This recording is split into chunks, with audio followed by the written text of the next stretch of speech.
dedicated family man. He was the best grandpa I could ever ask for my kids. He loved his family. He was always there for everyone. And a pillar of the community. He helped a lot of the people who were down on their luck. He was changing everyone's life. Is senselessly murdered. We noticed what looked like burn marks. Is this a torture type crime? Was he actually tortured? Detectives follow a trail of evidence. I noticed my dad's truck was gone. We knew that this truck was a key to solving this homicide. That reveals devastating betrayals. Marty would employ people from drug rehab centers. You look at him and you're thinking that if anybody could do it, this guy could do it. Then a surprise lead reveals a killer no one imagined. I've told you guys everything I know. No, you haven't. We're pretty excited. We're just about to go nuts. It was a moment, I'll say that. I never thought he would do something like that. He's not the guy I would have picked to have committed this crime. I was in complete shock.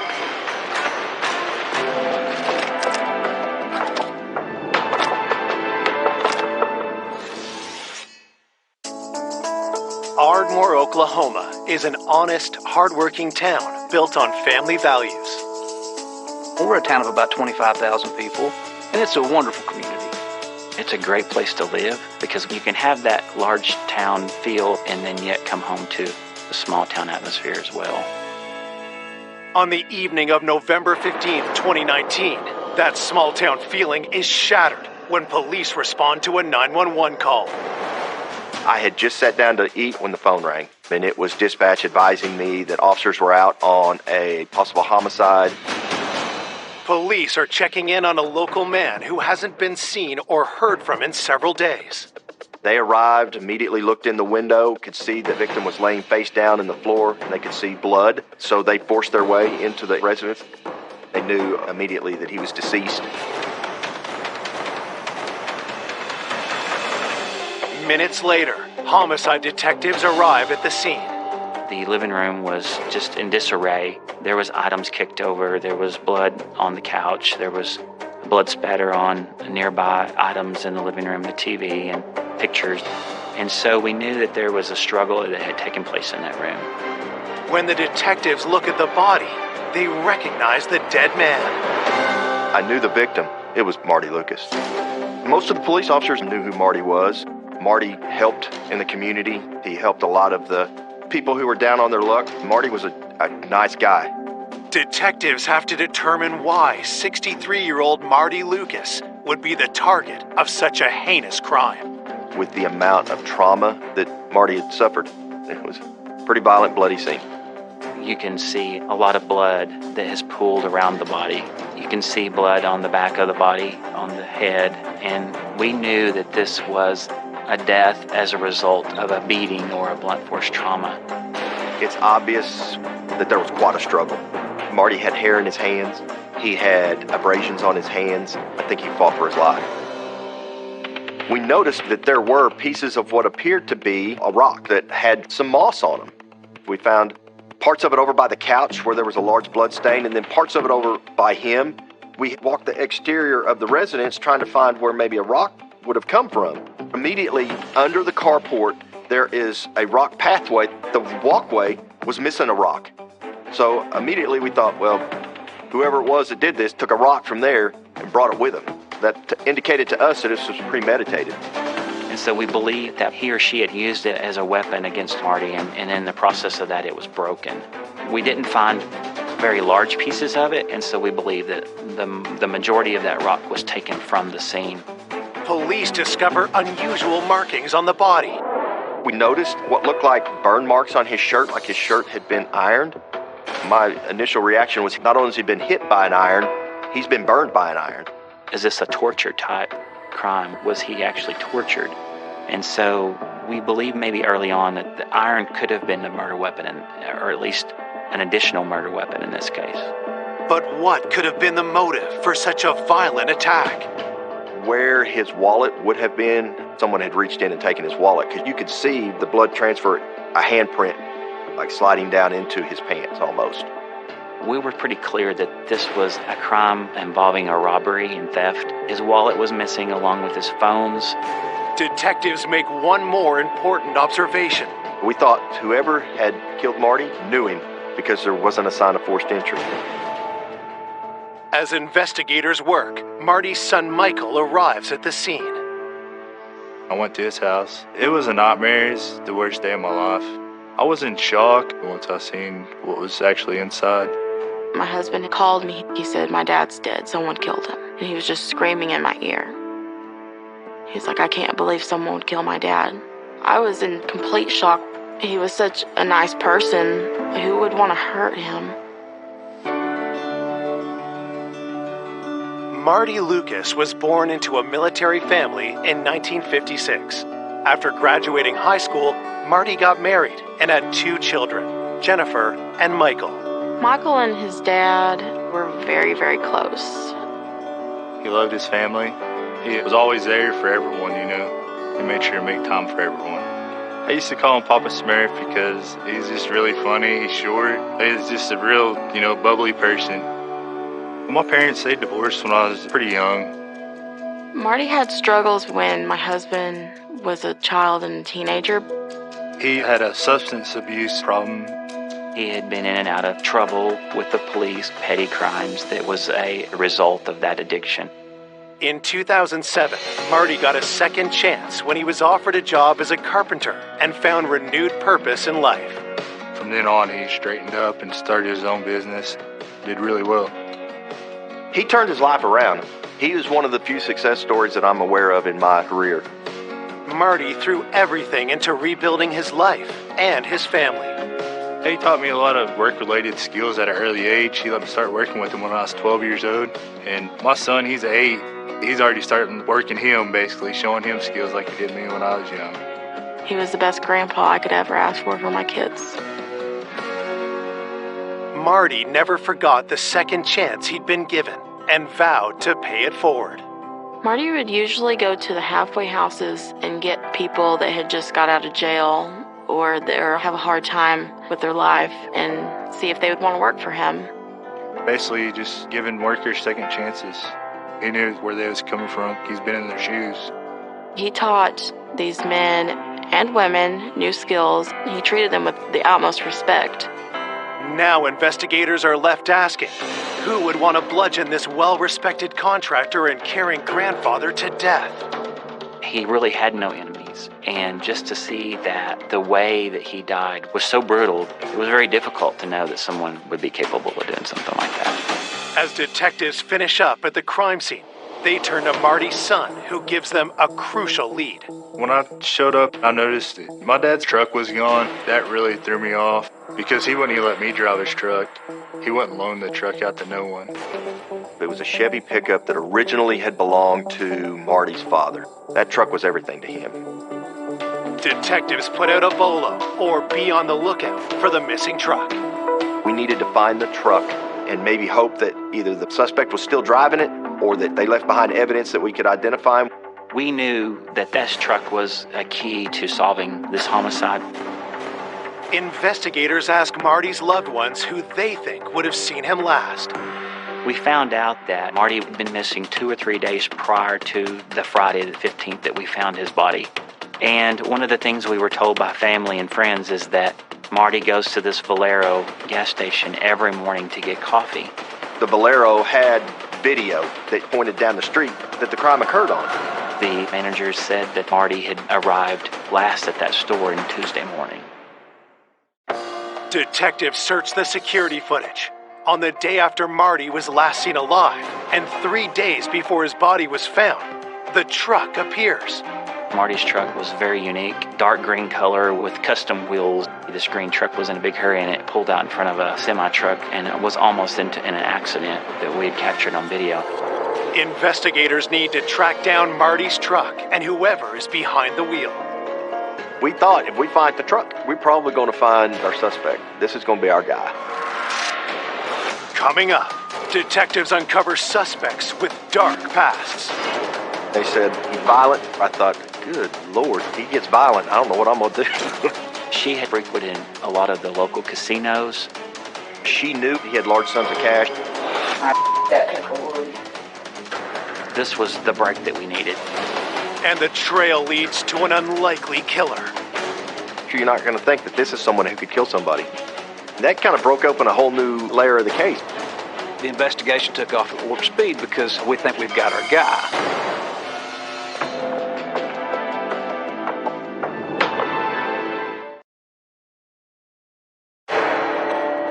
Police investigating the murder of 63-year-old contractor Marty Lucas have obtained gas station surveillance video of someone driving his truck the day after he was last seen. We collected hours and hours of video from the store. We were able to piece together some events that happened before and after the homicide. The footage shows a busy street a few blocks from Marty's house. When detectives scour the rest of the security tapes, something grabs their attention. On Wednesday morning, just after daylight, you can see a gentleman walking from the direction of Motel 6, and that person was walking towards Marty's home. Is this unidentified man involved in Marty's murder? You can see the suspect. Then an hour later, you can see on the video that there's one guy in the truck, that there's a single person in the truck. And so we thought he might be the same person that was in that video. Marty did not allow just anyone to drive this truck. In fact, he did not allow anyone to drive this truck. We had to follow the stolen truck. That was really going to be our key to solving this case. While officers continue their search for the truck, detectives return to speak to Marty's family and friends. That's one of the things we were trying to just nail down is, who has Marty been hanging out with lately? Who has he been working with? Who has he had problems with, if anyone? Police learn that along with helping people back up on their feet, Marty often forged friendships with those he employed. Marty would become close with some of the men that he worked with or that he would hire and try to get to know them.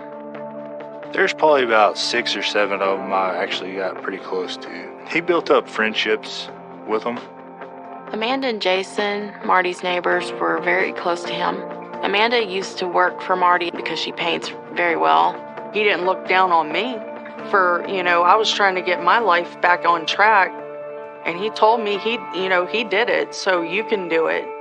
Marty would bring a lot of these folks to family dinners or get-togethers. He tried to bring them into his family. But now, police want to know, had Marty's generosity and business exposed him to danger? He paid all of his people in cash. And that's just the way it is in the day laborers with those guys. They need money that day, so they're going to work. And everything's cash. To know that he could pay them daily with cash and help them out may have led to his demise.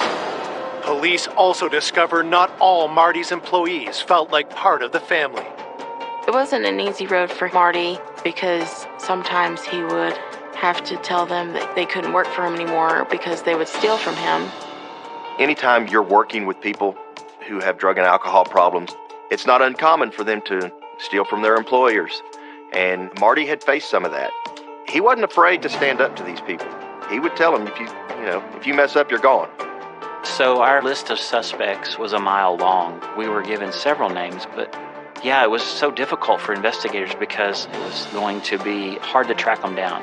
Where they were staying, they usually don't keep jobs very long. As detectives begin tracking down Marty's current and former employees, they ask his neighbor if anyone had a grudge against him. Well, I initially went to interview Amanda, and she said, over the last month or so, there's been some rough-looking characters over there. 1 month before his death, he had been hanging out with these new people, and they were helping him work on his truck and then had to redo the job. She thought maybe there had been some anger issues between the victim and those guys. The day they were there working, Marty seemed to be pacing back and forth like they were taking too long. And he didn't want to, leave them at his house. They were making too big of a mess. He was upset about that. Amanda didn't know the men, but had overheard Marty talk to the man in charge. One was a guy named Junior, and so this was someone that we wanted to speak with. There's just one problem. We did not know who Junior was. We knew this to be probably a nickname, and that's all we really knew. While detectives plan to search for Junior, Amanda also provides them with the name of another one of Marty's former employees. Marty met Chris Dyer at Valero, the local convenience store that he went to nearly every morning to get a cup of coffee. Chris had recently been fired from that store, had a falling out with the owner, and Marty had employed him. I know Chris Dyer had worked for Marty, had been fired from there for drug use. He'd had a criminal past. He'd been arrested and had an addiction problem with drugs and alcohol. Officers speak with the owner of the Valero station where Chris once worked. The owner-manager of the Valero store reaffirmed that Chris was just not a very good guy, that he had had trouble employing him, and so he felt like that he needed to let Chris go because there was always drama, that Chris was basically just at rock bottom and desperate for money. Chris Dyer knew that Marty carried several $100s. When he paid him for a job, he would pay him at the end of the day, and he would pay him with cash. Was Chris Dyer desperate enough to bludgeon Marty Lucas to death? We were thinking that maybe it was a robbery gone bad, knowing that Marty had this money in his home because he was down on his luck and needed money for drugs. And so there was a lot of questions concerning Chris Dyer. One of our main priorities early on in the investigation is to find this subject named Junior, along with Chris Dyer. And so we wanted to talk to these people. So we need to locate Junior, and we needed to talk to Kristen as quickly as possible.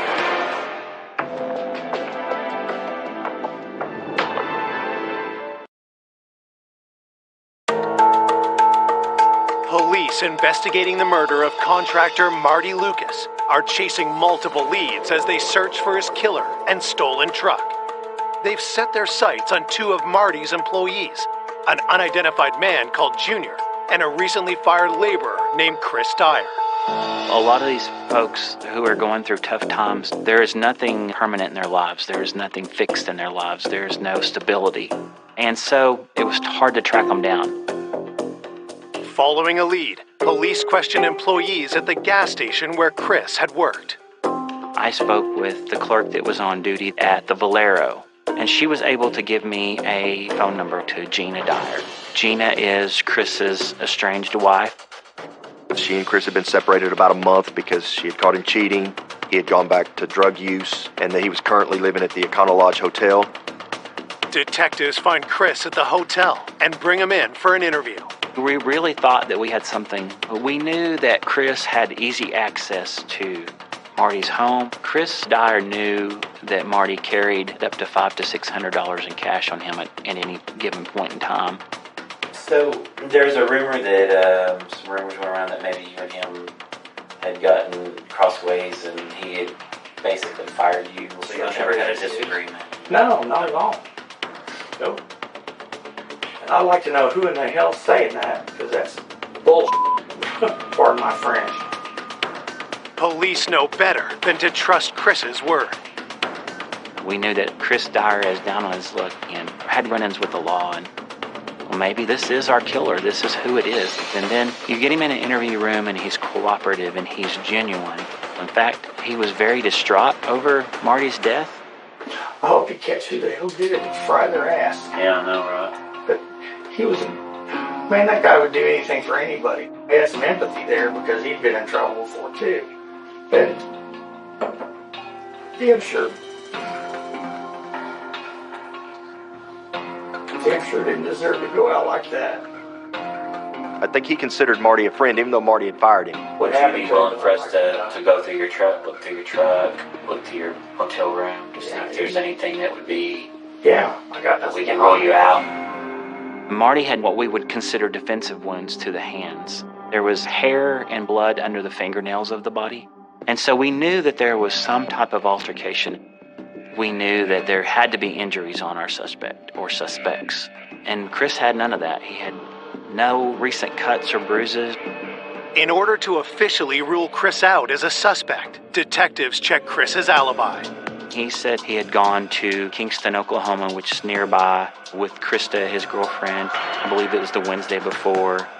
Police bring Krista in for an interview. Is it possible that he slipped out of the room one night while you were sleeping, left, went and did something? No. I have to say that just cannot be possible. His girlfriend also corroborated Chris's timeline as to what his story was. He had an alibi for that timeline, but he just didn't appear to be involved.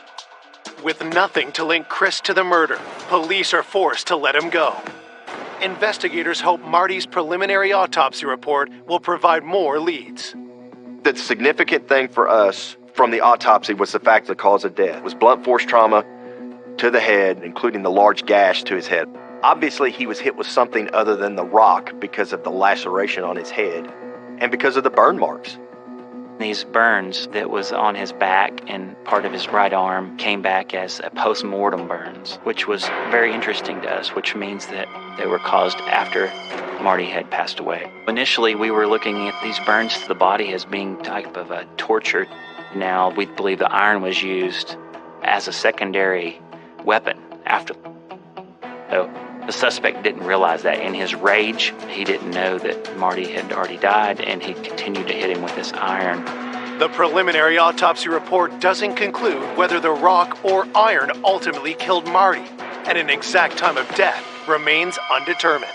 Meanwhile, with the killer still at large, the worry takes a toll on Marty's family.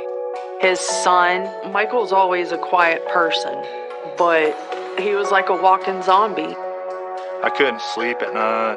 I'd stay up during the day. It's fear for my family. Just because, I had no clue who would do this to my dad. Michael was really panicked. Marty had so many different men working with him. I was very fearful of my life. As police continue their search for other suspects, including the former employee Junior who worked on Marty's truck, a lead comes in about someone close to Marty who might have had a motive. One of Marty's friends had called one of our patrol officers and told him that Marty was dating a lady named Donna Hargrave. So, Donna Hargrave is somebody that probably everybody at the Ardmore Police Department is familiar with and knows on site. We knew Donna had a drug problem as well. She did have a few run-ins with police and frequented a lot of the local casinos. Could Donna's vices have pushed her to murder Marty? She knew Marty and knew that he had large sums of cash, and because she is a known drug user, that perhaps she had enlisted the assistance of another known drug user to go rob Marty. That was a scenario, obviously had some possibility to it. That's why we needed to talk to Donna as quickly as possible. Officers bring Donna down to the police department for an interview. Upon bringing her into the interview room, she was handcuffed, and I knew that she had not come up there willingly. What's this about?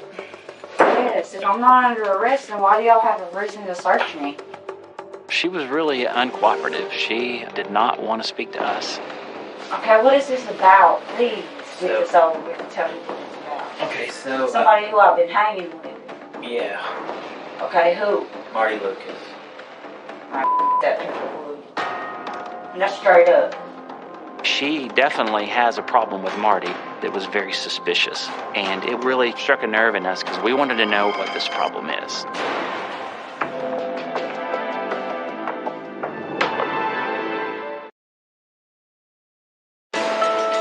Two days after finding the body of 63-year-old Marty Lucas, police are interviewing his former girlfriend, Donna Hargrave, a woman with a long criminal history and a grudge against Marty. She had been arrested many times here in Ardmore. She had been known to be at least uncooperative with police, if not somewhat violent and unruly. She didn't really care too much for Marty. We thought maybe she had something to do with his death. It pissed me off because he was just being a dickhead. So when you said F him, what are you mad at him about? He just promised things and don't ever fall through. Like I talked to Marty about moving my trailer over to him. Over to his house or something. He said no. He knew that she had not been clean and that she had not been trying to straighten up and that he wasn't going to help her as long as she wasn't trying to help herself. Could Marty's rejection have led Donna to do something unthinkable? So if I were to tell you something bad happened to Marty, what would you say? What do you mean? What's wrong with him? Well, if I were to tell you he was dead, someone did something to him, what would you say about that?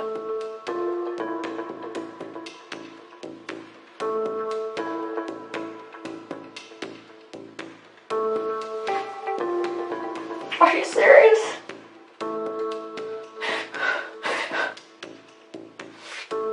Yeah. What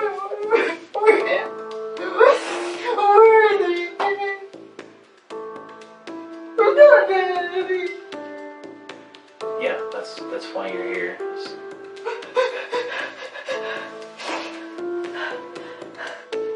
This was a girl that was very hardened, and for her to break down and to cry and was very genuinely upset over Marty's death. She did say that they had recently broken up and that she hadn't seen him anytime in the last 4, 5, 7 days. Can you kind of start like maybe Wednesday morning, tell me where you were, what you did, where you went? At my mom's, and I slept all day. Okay. And we were able to pretty quickly corroborate where she had been.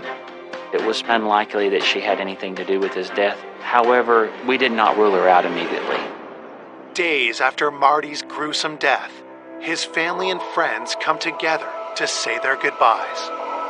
Marty's funeral was amazing. It was very, very sad, though, because everyone who knew him knew that he didn't deserve anything ever bad to happen to him. Everyone loved Marty. Everyone. There was quite a bit of his workers, even his past workers, that come to his funeral. It was a good day, but a bad day at the same time. Meanwhile, police doggedly follow each and every lead. We did have a large suspect pool because we didn't know who all might have been working for Marty. One of the things that we wanted to get identified was who Junior was that was working on the truck. So myself and another investigator said, we'll run by the halfway houses and see if we can get Junior identified. So we went over to the Broadway house, and the director there gave us the name of Clarence Bibb Jr. He said he thought Junior was from up by Oklahoma City, and he's got a pretty extensive record, including some assault. Well, we really believed that if Junior and Marty had gotten into an altercation over the payment of the truck motor, maybe he took the money, it got out of hand, he killed Marty, took Marty's money and the truck, and took it back to Oklahoma City to chop it up. We found that law enforcement there knew Clarence very well. They knew his family very well. And they lived in several homes that would be described as a compound, like a family compound. And they said, don't go out there without a lot of us. Clarence is violent, and so you don't go up there by yourself. Detectives assemble a task force with local and state police and make the 2-hour drive to Junior's compound. When I first got out there, I thought, man, this is a real possibility. Man, we might find our truck out here. So we went up and knocked on the door. And when Clarence showed up, I thought, good Lord, this is one large man. And if he gets violent, I don't know what I'm going to do. You look at him and you see what had happened to Marty, you're thinking that if anybody could do it, this guy could do it. I mean, he's big. Detectives ask if he and Marty had fallen out over the work Junior had done on Marty's truck. And he was happy with what Marty had paid him, and there was no disagreement. He said that Marty paid him $500 more than he was supposed to because of the trouble that we went through. And in fact, when I told him that Marty had died and that someone had caused his death, he too got emotional. Here, this big, mean, gruff country guy, and he's crying like a child over his friend's death. He said, I wouldn't hurt Marty if somebody paid me to. He said he considered Marty a mentor and a friend. Clarence denied that he had been in Ardmore recently. He had gave an alibi that he had been at home with his mom and other family members around the time of Marty's death, and they corroborated his story that he was there. He fully cooperated with the investigation. He gave us his cell phone. He let us have clothing and boots. He let us search his house. He let us search the property. And he let us just have free reign of whatever we wanted. And we came up with nothing. I just remember thinking to myself, man, we are absolutely going nowhere with this investigation. With nothing to link Junior to the homicide, detectives begin to fear the investigation is cooling down. We had a pretty good idea that it wasn't Junior at that point. Donna Hargrave had a stone-clad alibi. Chris Dyer just didn't appear to be involved. I think both Bryce and I just were disheartened. We had no leads. We had no suspects, so we were just trying to figure out where do we go from here. Then, an unexpected call turns the case red hot. Well, we got back to the station, and dispatch yells down to us, "Hey, they found your truck." We were dead tired, but you went from dead tired to wide awake in a hurry.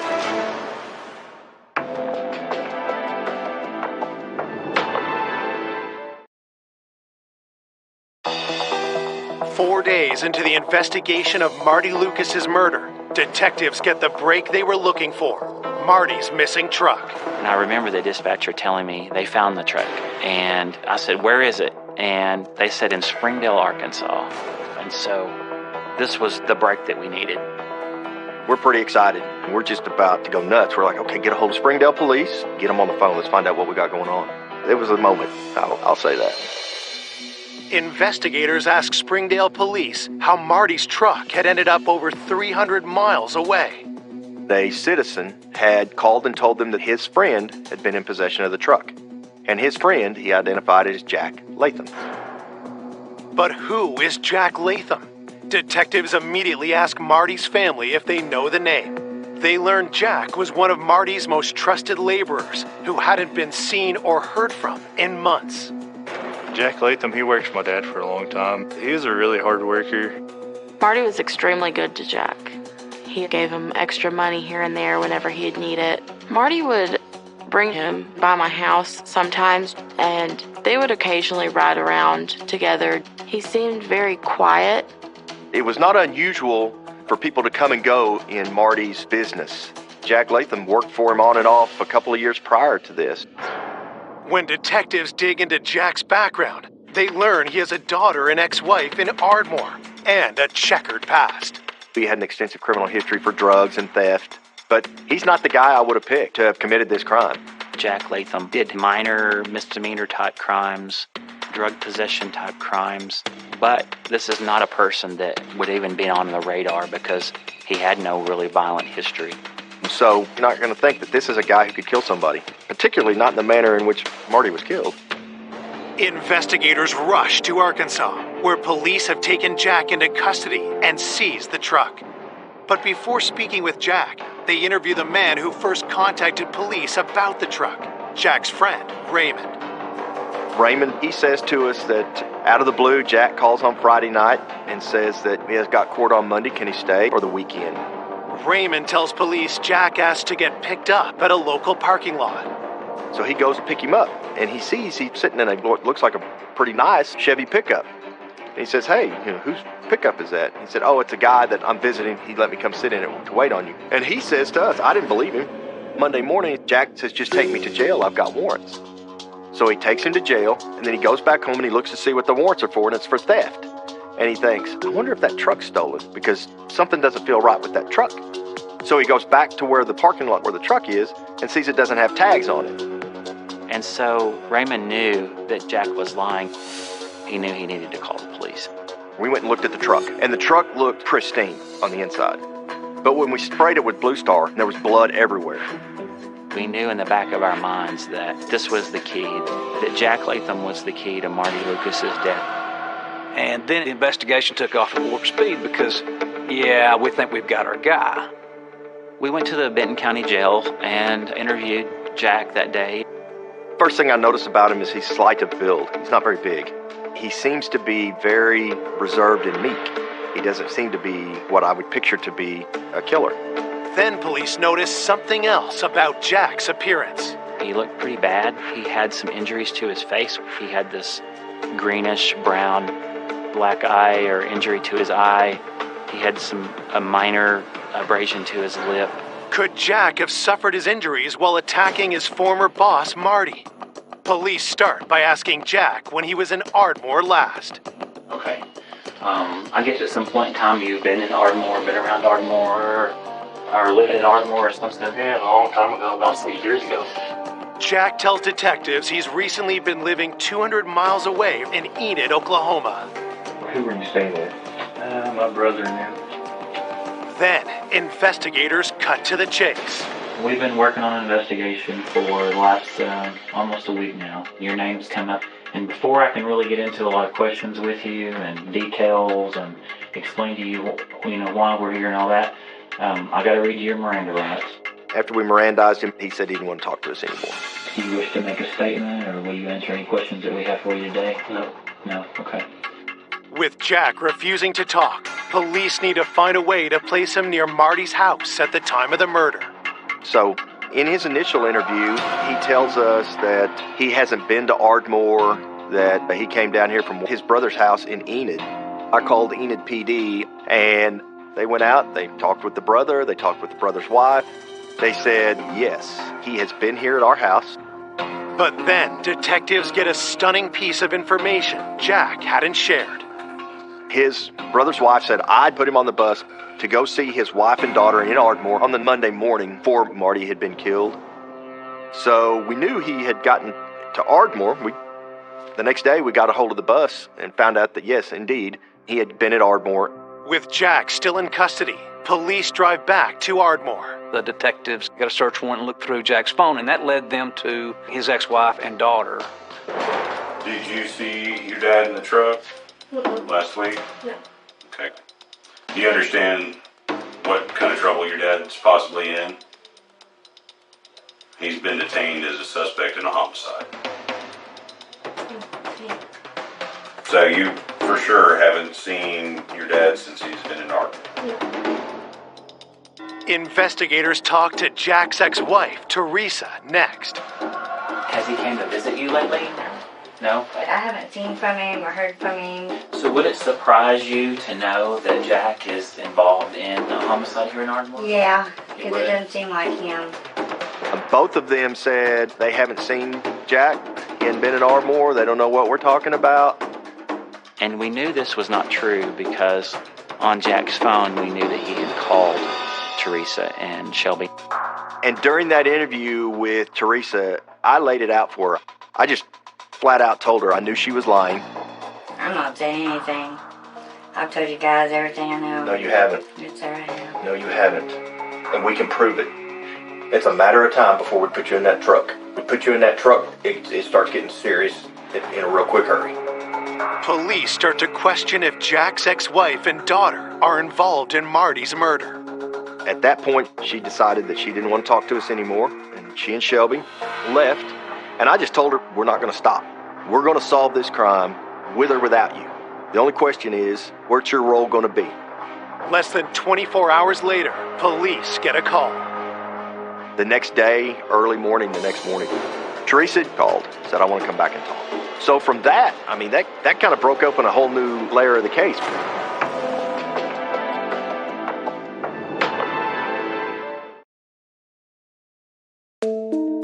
Police investigating the murder of Marty Lucas are trying to place his friend and employee, Jack Latham, at the scene of the crime. We knew that he was coming here to visit his wife and daughter.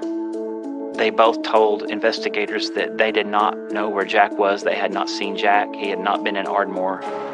But Jack's daughter and ex-wife returned to the police station the next day. Yesterday, you were pretty firm that you didn't know nothing. I was really scared and I thought about it all night and I felt really bad. Really hit home, so I had to tell the truth. I did see Jack on the 11th and 12th. Which was what, Monday and Tuesday? Monday and Tuesday. Okay. And he dropped us off at my mom's house on the 13th in the morning. Teresa says Jack stayed at an Ardmore motel on Monday and Tuesday nights. They said Jack had called Marty to see if he had any work for him. And Marty said, no, I can't use you. I don't need you right now. And do you know what day that was? Tuesday night.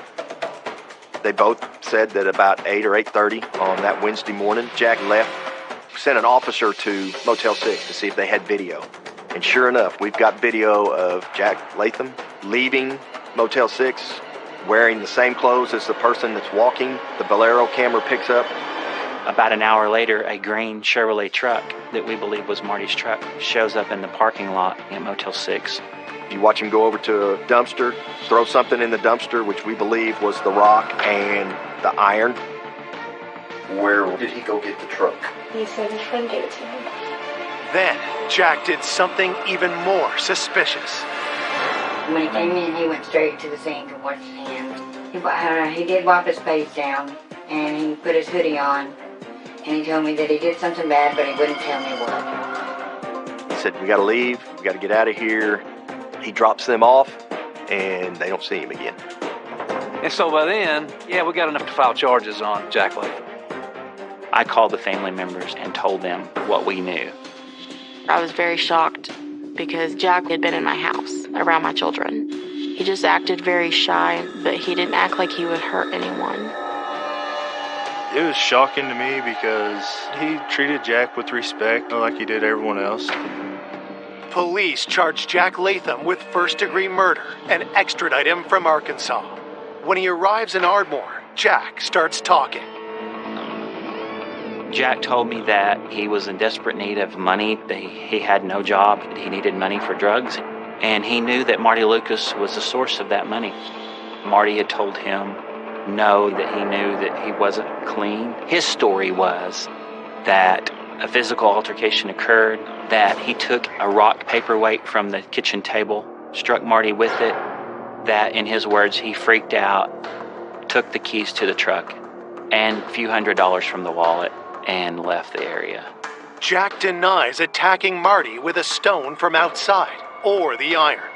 There were some aspects where he seemed to truly be confused about what had happened because he was strung out on drugs, including, was there an iron used? So what had really happened? Police have their own theory as to how the murder played out. We believe that this was premeditated.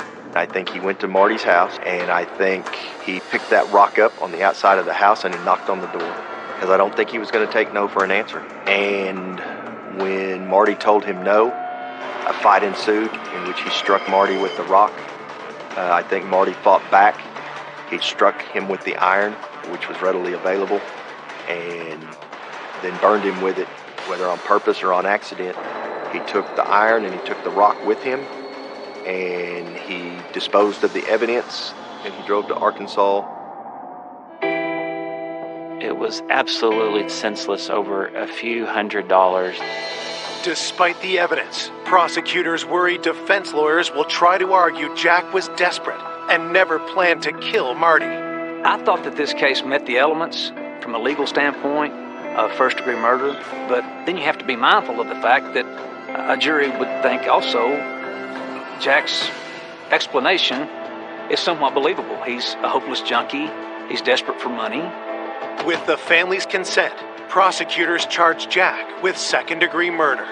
We didn't want to risk going to trial and then letting him free.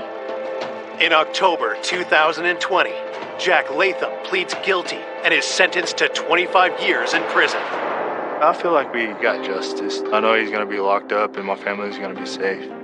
Jack was very unexpected as a killer because he just didn't act like he was that type of person. Jack Latham, he's still a mystery to me, because just by being around him, I never thought he would do something like that. He did this for nothing. There was no reason for nothing. Marty was such a nice guy. But not only that, think of all the people whose lives he affected in a positive way. That's a sense of loss for our community. When I lost Marty, I lost my life too. He was the most amazing person I could ever. Sorry. Despite Marty's horrific death, the legacy of his compassion lives on. My dad, he'd be very proud of the lives that he's changed in the community. It made me appreciate everything about Marty and the second chances he gave to everybody, because it made me feel like I should give people second chances.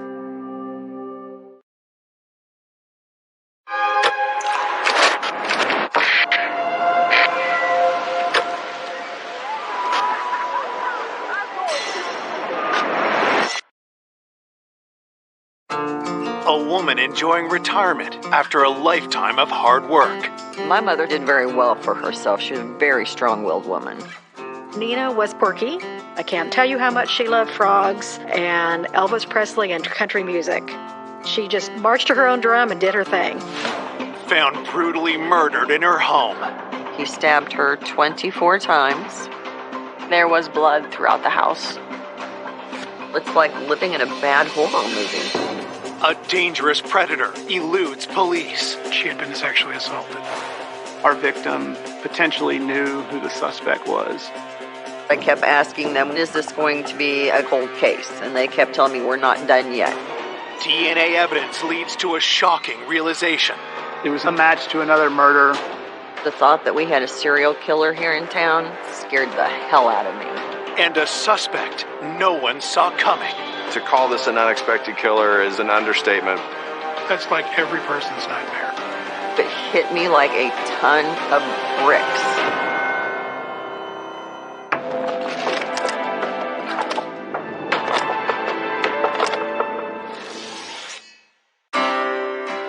Kansas City is a large metropolitan area on the border between Kansas and Missouri.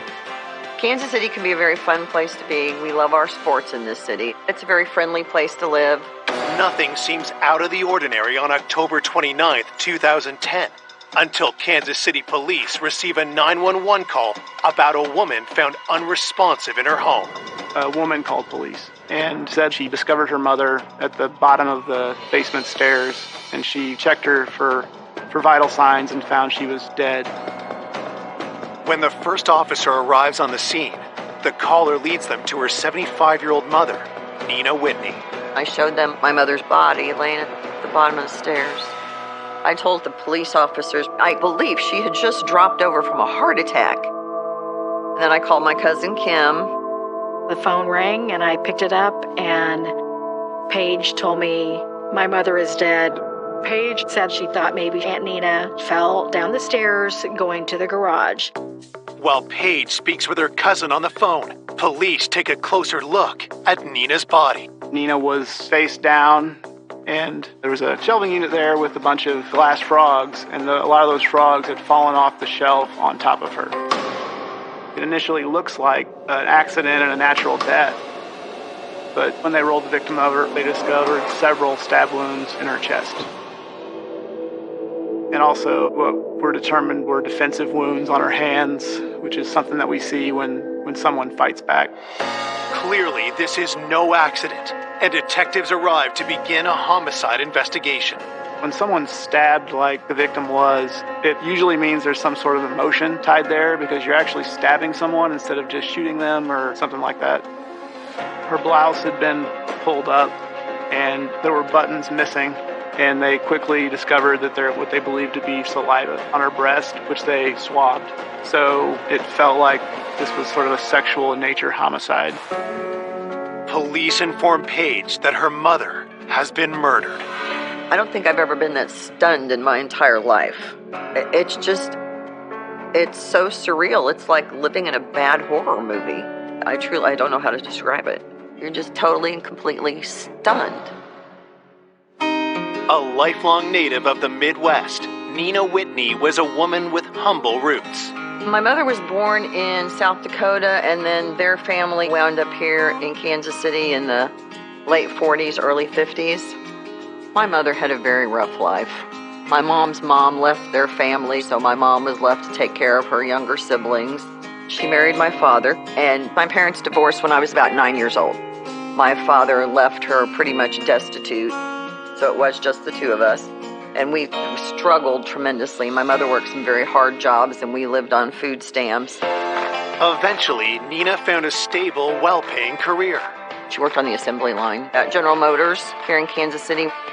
She managed to buy a house, and she did very well for herself. She was a very strong-willed woman. Nina wanted a better life for her daughter and encouraged Paige to get an education. I went into criminal justice at Central Missouri State University, and I was a probation parole officer for 25 years. The older I became, the closer my mother and I became. We spent a tremendous amount of time together. My mother started collecting frogs back in the mid-70s. Ceramic, glass, dishes, clothes, bedding, towels. The entire house was filled, wall to wall, floor to ceiling, with frogs. Nina's favorite hobby earned her the nickname the Frog Lady. Nina was quirky. I can't tell you how much she loved frogs and Elvis Presley and country music. She just marched to her own drum and did her thing. Investigators are stunned that someone would viciously attack this 75-year-old woman in her home. I was in total shock, truly. She was in her house, minding her own business, not doing anything wrong. Like, how on earth did that happen? When I found out Nina had been killed, I couldn't imagine who could have done this. I had no ideas. Detectives interview Paige to narrow down when the murder might have taken place.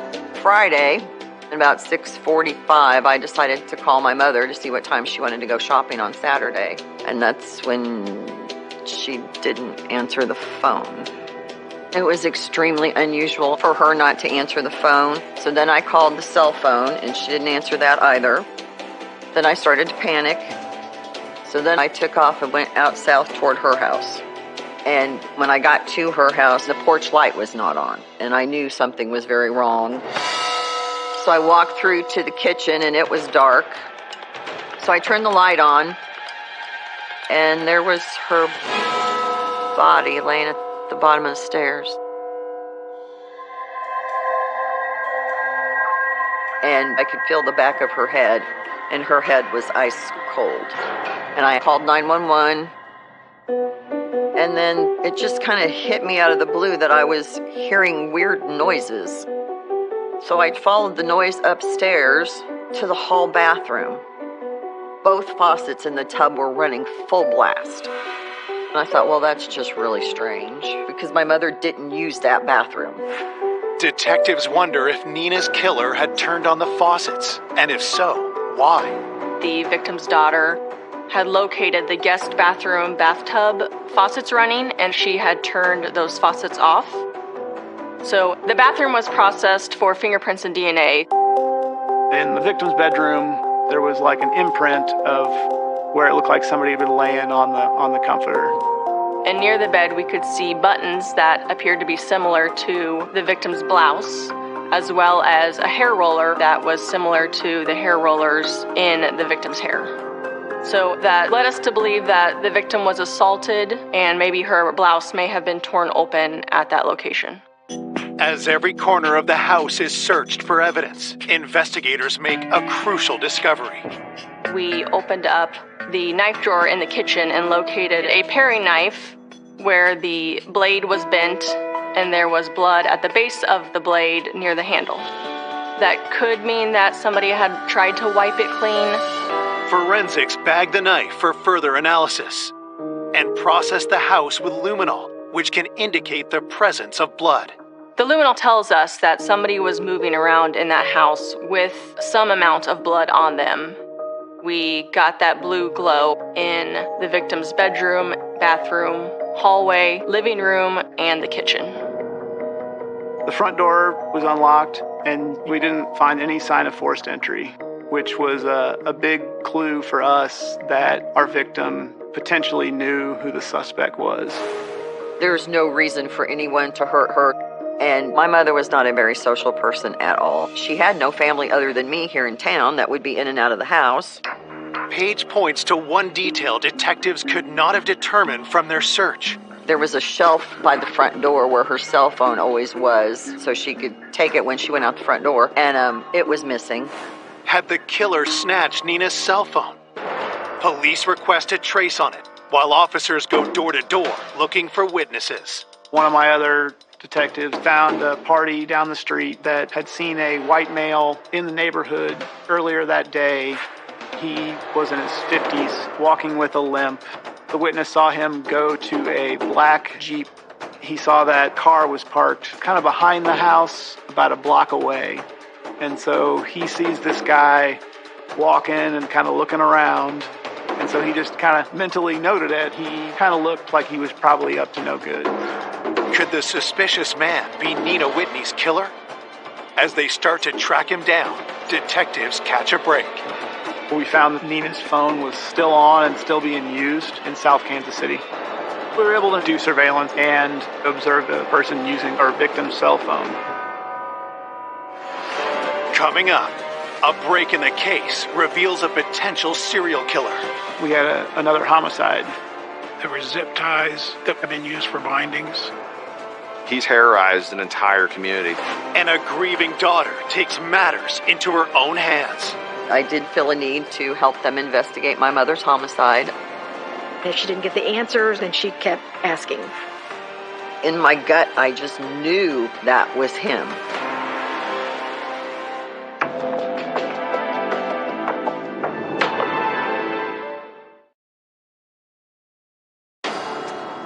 Detectives investigating the vicious stabbing of 75-year-old Nina Whitney believe the killer stole her cell phone.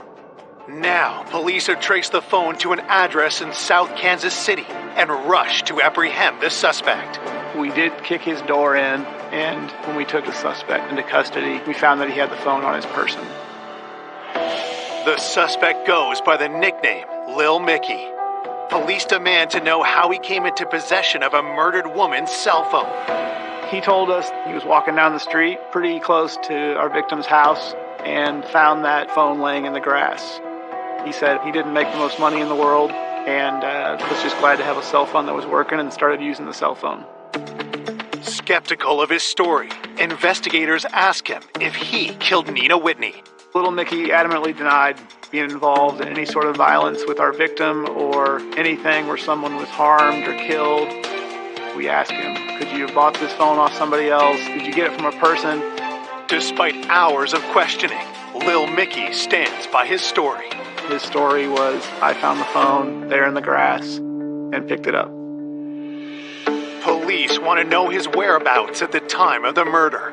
Based on her lights being off in the house, we believe Nina's murder happened during daylight hours.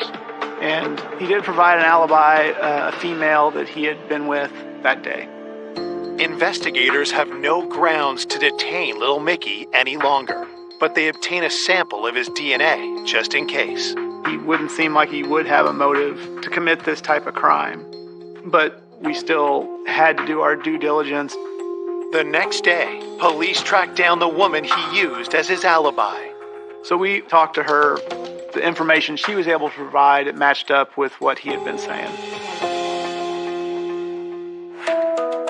With Lil Mickey looking unlikely as the killer, detectives turned back to the theory that Nina knew her attacker. It was obvious that she had let someone in the house because there was absolutely no forced entry. We had to look at Nina's history and try to figure out who she would have let into the house. And we also had the witness that had seen a white male in the neighborhood. My supervisor thought the composite sketch would be a good thing to pursue in this case.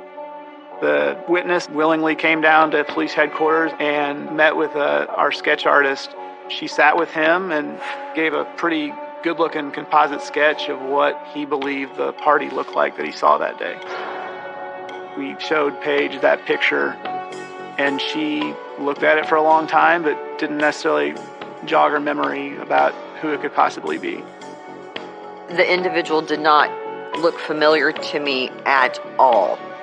I could not for the life of me think of anyone who fit that description. Investigators can't be certain if the man seen by Nina's neighbor is the killer. But with few quality leads, police decide to release the sketch to the media. I was the publisher and editor of the Cass County Democrat-Missourian. We all know that police sketches are an unexact science. However, I think they can be very useful. So we had run the sketch in the newspaper to put that sketch out to a larger audience. As the sketch goes public, detectives work with Paige to come up with a list of people that Nina would have had a reason to let into her home. She'd had quite a bit of work done on the house in the last year or so there had been lots of people in and out working on the house. Maybe someone that is a predator did work inside her house and decided that she would be a good victim. Paige went back into Nina's home and went through all of her records to show us dates and times when she had stuff done at her house. The detectives got all that information from me and questioned everyone who had been in and out of that house. My squad started working to collect DNA from anyone that we thought had contact with Nina, and I think we collected about 40 to 50 samples. Honestly, most people were willing to provide their DNA to us when we explained that this was an elderly woman that was brutally murdered. If there was someone that maybe we thought was fishy or involved or could potentially be the suspect, DNA is good to rule people out in cases like this. The forensics lab will compare the scores of samples to the DNA recovered from Nina's body. It'd be nice as a detective to get DNA results like they do on TV, 5 seconds later. but it was about a month after the homicide when we got our results back. My boss called me and she said that we had a DNA hit. So I thought that, well, if there's a DNA hit, then we'll be able to find a suspect. But that wasn't the case because it was unknown DNA. The DNA does not match the dozens of samples collected by homicide investigators. Everything from the mailman to Little Mickey to contractors that had been inside her house. It rules them out absolutely. But the DNA profile that was found was a match to another murder almost 2 years to the day in Harrisonville, Missouri. So we knew at that point that this was not the first time that this suspect did this. And that wasn't something I expected. It was a big deal. What concerned us was that we did have a serial killer type situation.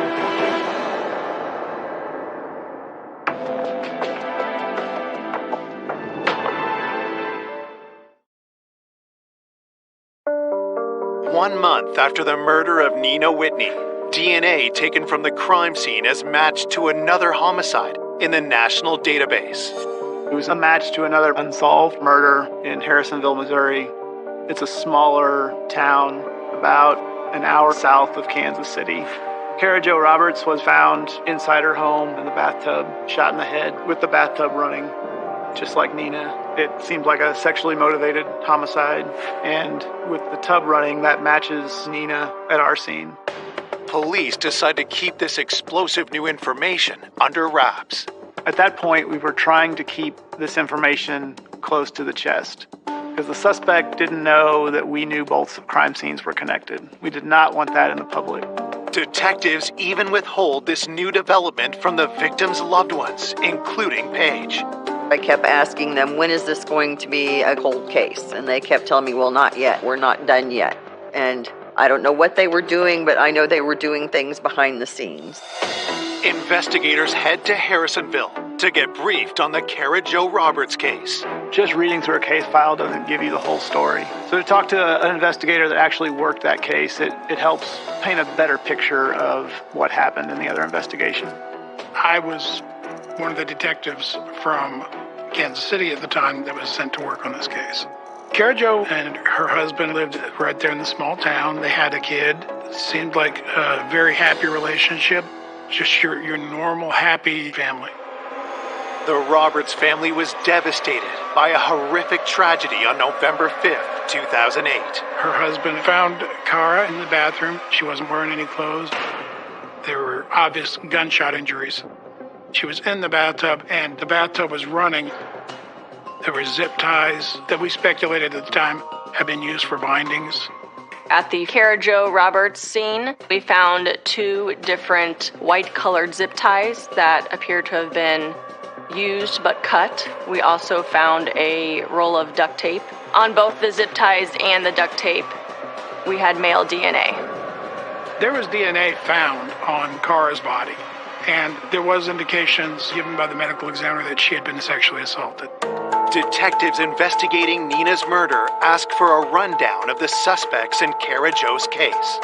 Based on the fact of no forced entry, very much kind of angled towards us believing that the husband may have had something to do with this.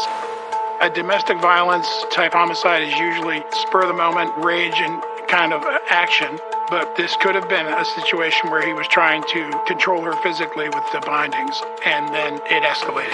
Kara Jo's husband claimed he found his wife dead when he got home from work and immediately called 911. From the time she was last seen to the time when her husband came home and found her was a very tight window. It was only like 45 minutes. Her husband gave what was kind of a complex alibi, but when we went to talk to his friends who were involved in that alibi, they were able to corroborate everything. DNA testing at the time also cleared Kara Jo's husband, and no other viable suspects were identified. The investigation went cold until the DNA connection to Nina Whitney's murder revives the case 2 years later. Nina's homicide was a lifeline to the Kara Jo Roberts case. We have double information, and we have a bigger picture of what's going on in both of these acts. What we have to do at that point is start doing what's called victimology. You basically have to understand the circle of Kara Jo's world. and you look at the circle of Nina's world, you know these two cases are linked, and you want to find those commonalities in between. What was really interesting was all the stuff in the Kara Jo Roberts case that matched up to Nina's case.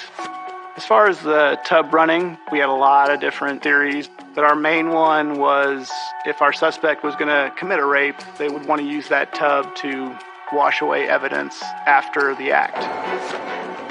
In Nina's case, he turns on the water to try to maybe get her body up into the bathtub. He may have not been able to drag her body up those stairs. Our witness down the street sees this guy walking with a limp, and we thought the limp may have hindered him from getting her body back up to the tub. So just like our case, the Kara Jo Roberts case had someone down the street that saw someone in the neighborhood. The witness had seen a Jeep, had seen a male going to the Jeep, and that male may have been limping. And it looked like they were up to no good. Despite the telling parallels, police can't find anyone connected to both Nina and Kara Jo. That was not the answer that we wanted as detectives, because that meant that it was somebody totally random. A random person coming in and taking their life. That's like every person's nightmare. In a case like this, where you know there's a suspect out there that could do this again, it makes it even more urgent to try to catch the person. So you're grasping at straws, looking for any leads, any information, any help you can get to try to solve a case like this. You can only work with what information you've got coming in, and there wasn't any new information coming in at that point. Running out of options, detectives turn to the one person who might be able to connect the two victims. Detective Blank called me, and he said, "Paige, I have something to tell you." And what he told me was more horrifying than my mother's homicide. That scared the hell out of me.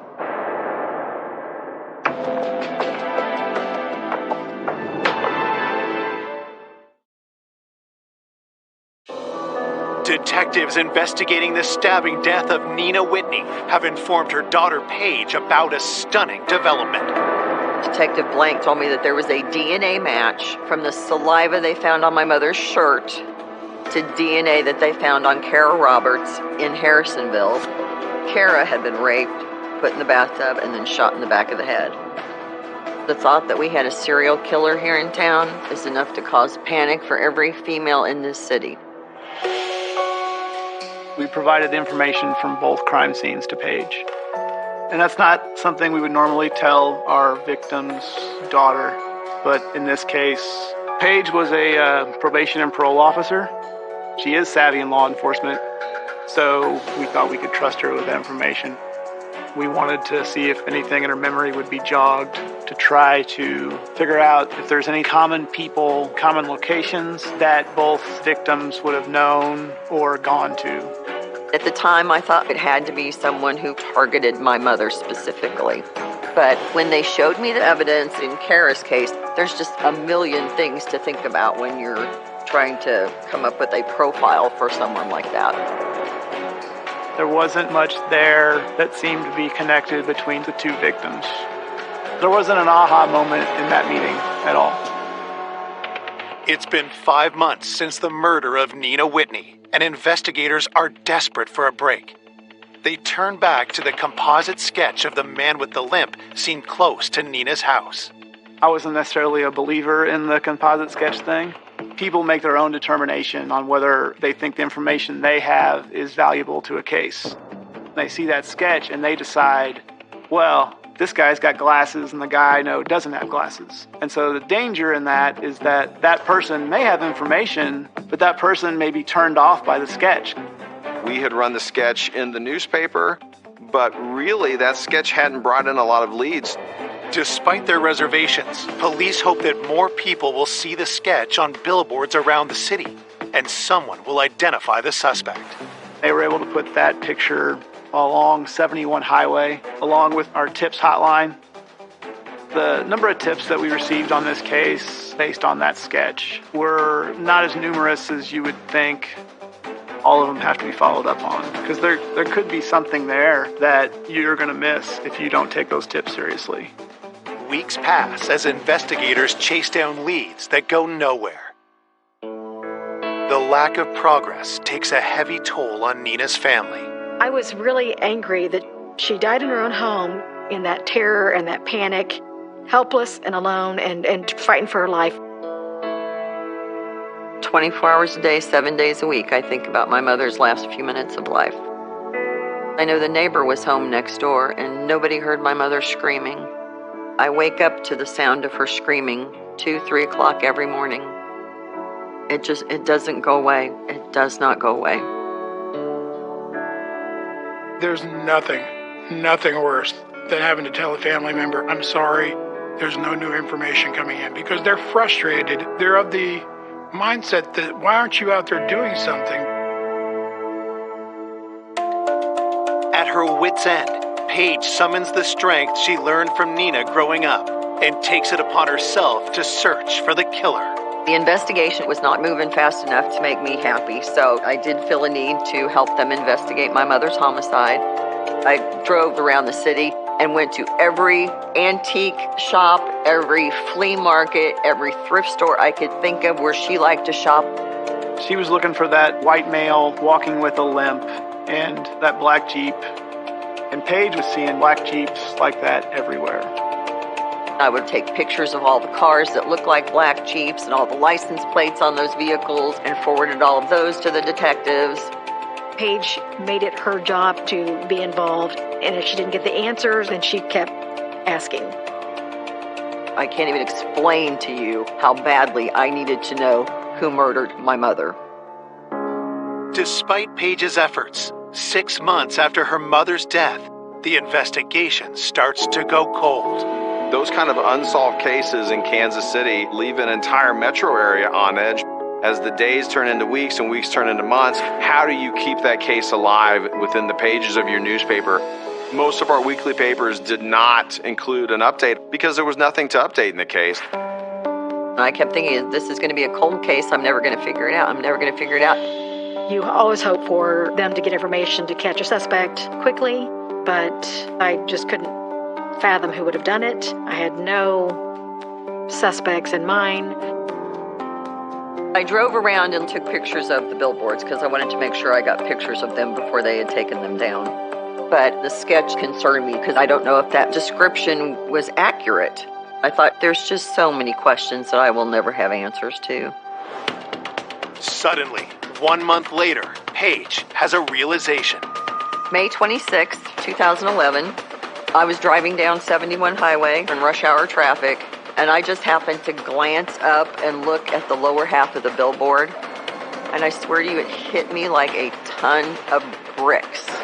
Like lightning had come out of the sky and hit me in the head. It literally all fell into place as I'm driving down the highway.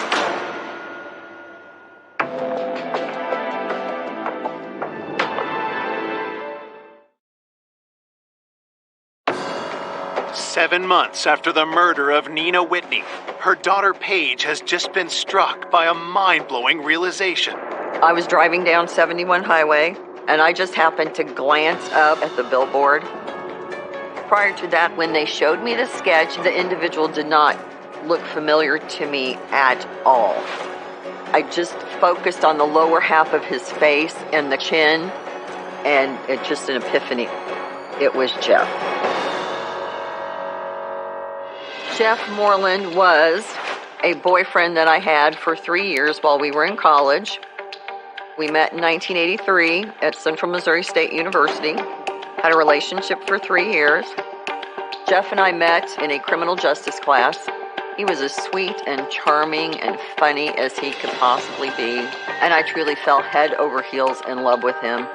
Once I got my graduate degree, I became a social worker, and Jeff went on to become a police officer. He loved being a police officer. That was his ideal dream job. Paige and Jeff broke up after 3 years of dating, much to her mother's dismay. My mother absolutely adored him. For years after we dated, my mother told me she wished I had married him.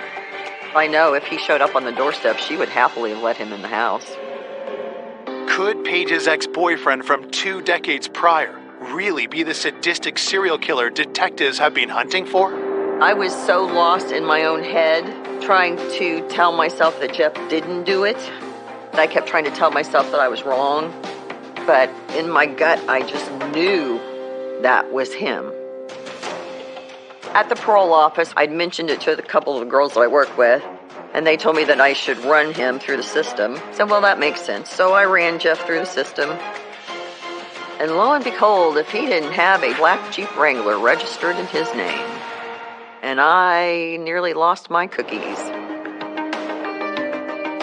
And I also found out Jeff had been a police officer in the Grandview Police Department, but Jeff had retired about 5 years prior to my mother's homicide because he'd had Parkinson's. Does the Parkinson's diagnosis mean Paige's ex could be the man with a limp spotted near Nina's home? Paige brings her findings to detectives. I told him that Jeff had been a police officer in Grandview and gave him all the information that I had. Officers look up Jeff Moreland's home address and discover he lives in the same small town as the first murder victim, Kara Jo Roberts. He lived in Harrisonville, Missouri. So that was the first person during our investigation that matched all of those factors. Detective Blank said, yep, it could be him. Detectives know they have to take extra care when investigating an ex-cop.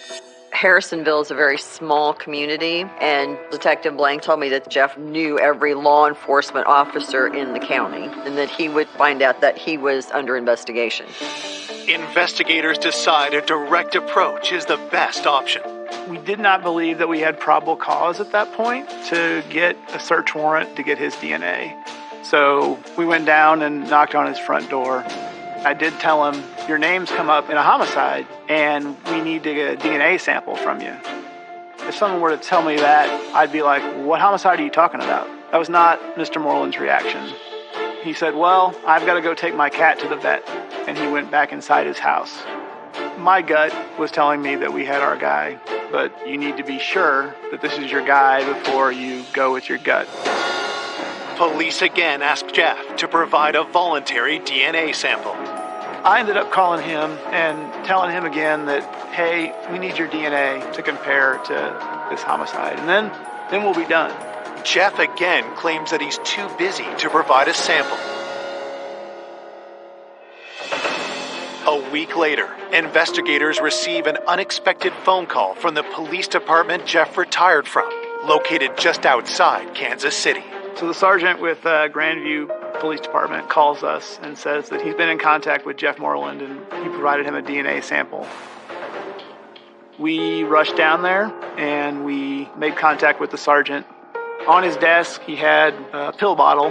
The sergeant provides a strange account of how he obtained Jeff's DNA. Jeff told him that, I want you to meet me at this gas station along 71 Highway. And Jeff shows up in his black Jeep. And Jeff tells him that Kansas City has come and accused him of being involved in a murder. As he's explaining the story, he takes swabs and puts them in his mouth, and then Jeff hands him this bottle along with my card and says, here, give this to the detectives. We tell the sergeant, that sample's not going to work. You can't just provide your own sample. And the sergeant sort of indicated, well, we'll just get rid of it in the trash then. We told him, no, we'll take that bottle off his hands and take that from him. The evidentiary value of this stuff is just worthless. But obviously, we recover it and we examine it. That DNA was tested, and it did not match our homicide. The fact that that DNA came back as not a match just didn't surprise me at all. Had he followed the protocol, that would have exonerated him. And he very easily could have done that, but he chose not to. We more and more really thought that we might have had our suspect based on his actions at that point. We all know about serial killers. I was worried that the suspect was going to do this act again. A few days later, detectives get the call they've been dreading. I received a phone call. There was a rape that occurred in Harrisonville. But the victim was able to get away, and then she was able to contact police. The victim took the officers to where this event occurred the day before. It was Jeff Moreland's residence. So my first question is, where's Moreland at now? When police go to arrest Jeff, he's nowhere to be found. Detective Blank told me Jeff may have raped a third victim, and he is now on the run. I didn't know if he would be after me. I didn't know if maybe he had figured out that it was me who initially contacted the police. That was a nightmare.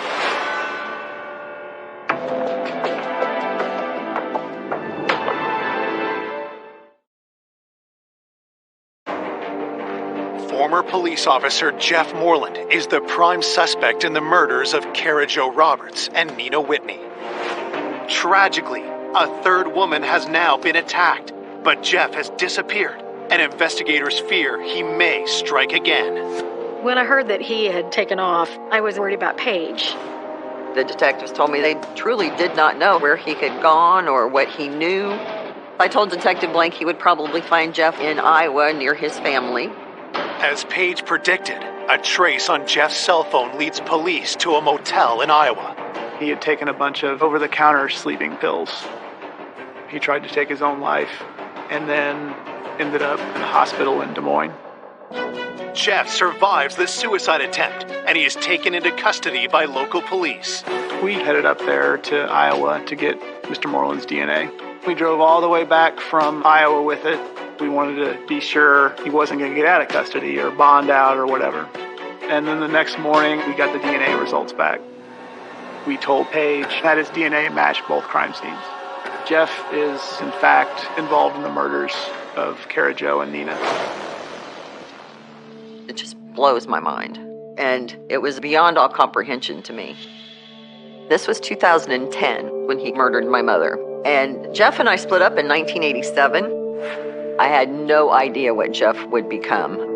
The last time I actually saw Jeff was in 1994. He told me then that he periodically would patrol up and down my mother's street just to make sure that everything was okay. And at the time I thought, oh, that's so sweet. But now looking back on it, I just don't know. Jeff Moreland is charged with the murders of Kara Jo Roberts and Nina Whitney and the sexual assault of the third victim. Soon after laying charges, investigators learn about the source of Jeff's phony DNA. We were contacted by Jeff Moreland's ex-wife, and Jeff Moreland had a daughter with this ex-wife, and that daughter was engaged to someone. And that guy said that Jeff had called him out of the blue, and Jeff told him that he needed a sample of his DNA for a paternity test because someone was accusing Jeff of being the father of a kid. And so he provided a DNA sample and gave it to Jeff Moreland. Then, Jeff tricked the Grandview police sergeant with some sleight of hand. So the sergeant provided us a formal statement where he said he wasn't able to see Moreland's hands at all times when Moreland was taking a sample of his DNA. Jeff's attempted deception backfires, only giving prosecutors more evidence against him. There's nothing for the defense to attack. There's nothing to be argued because the physical evidence was just overwhelming. I think it also says a lot that Jeffrey Moreland had 0 witnesses in his defense at the trial. He got life without parole plus 50 years consecutive on Kara Roberts' homicide. And then he got 10 years for armed criminal action and 20 years for murder second on my mother's case to run concurrent. With no trial testimony from Jeff, police and the victims' families are left to piece together exactly what happened to Nina Whitney and Kara Jo Roberts. What we do know is that Jeff Moreland took Kara Jo's life. My personal opinion is he was driving by and saw her in the yard, and he was in that mode where he was hunting and decided that's his target. After killing Kara Jo, it seems Jeff developed a taste for murder. He struck again 2 years later. I believe the day that Nina was murdered, Jeff Moreland simply knocked on the door and Nina saw who it was and let him in the house. It's not necessarily uncommon for a predator to go after older women because they feel like they are easier victims. Of course, my mother would let him in. And then at some point, he had to have started forcing her backwards up the stairs. I think when he got her into her bedroom, that he tried to rip her shirt off of her, forced her onto the bed, but she did fight back. She did run. My mother went running down the stairs. He chased her. He stabbed her 24 times. The kill shot was here through the throat. At some point, he turns on the water to try to maybe get her body up into the bathtub to wash off his DNA. But at that point, he knew with his Parkinson's acting up that there was no way he was going to be able to take her body back up 2 flights of stairs and put her in a bathtub. And then he went upstairs to clean the knife off, put the knife in the kitchen drawer, and went out through the sliding glass door. Investigators believe that before he left, Moreland stole Nina's cell phone to throw police off his trail. He has the presence of mind to grab that phone and throw that phone in the grass a quarter mile away from Nina's house. He knows that the investigator is going to be caught up in that phone as sort of a way to lead us away from him. I did not know for 8 months who murdered my mother. The 8 months that I spent not knowing made me insane. When you have families that do their investigations, sometimes it's not the best. But Paige being involved was actually good in this case because she was actually the person that found Jeff Moreland. I can't even explain to you how grateful I am. Between my mother's neighbor and the sketch artist, I would have never figured it out. Never would have figured it out if it hadn't been for the two of them. To call this an unexpected killer is almost an understatement. Jeff Moreland terrorized an entire community. Police speculate that Jeff's forced retirement a few years before the murders may have been the catalyst that set him on the path to kill. I feel that when he developed Parkinson's and he had his power taken away from him as a police officer, the murders were almost like him getting revenge on the world. I joined this organization called Parents of Murdered Children and Other Survivors of Homicide Victims. And we're all basically going through the same thing. So it does help to have someone who understands the enormity of what has happened. I think Nina would want to be remembered as a strong, independent woman who fought to the end. And that's how I'll always remember her. There are frogs in the stores everywhere. You can't go anywhere without seeing cute little frogs somewhere. I think about my mother all the time when I see things that I know that she would appreciate, or when I hear country music. I think about her a lot.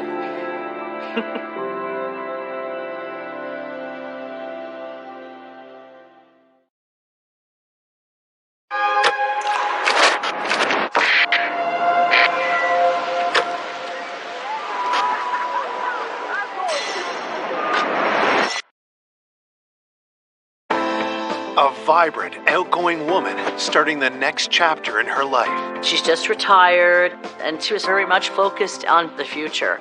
Diane was a person that everyone should meet in life. Positive, happy.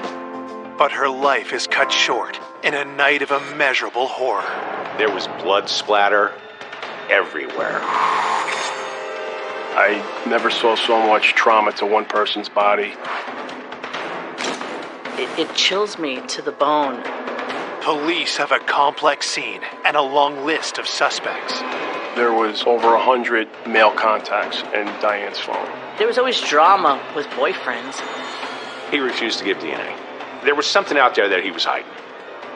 Every direction we followed, we ended up running into dead ends. Just when police think they might never catch the killer. Who could it be? Why is this so complicated? The case takes a mind-blowing turn. And I was like, what? Oh my God. No one expected this case to break on something like this.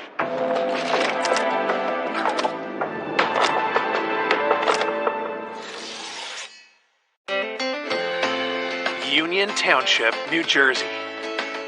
A bustling East Coast community with a small town feel. Union Township's a mix of mostly suburban, but it's got its downtown area.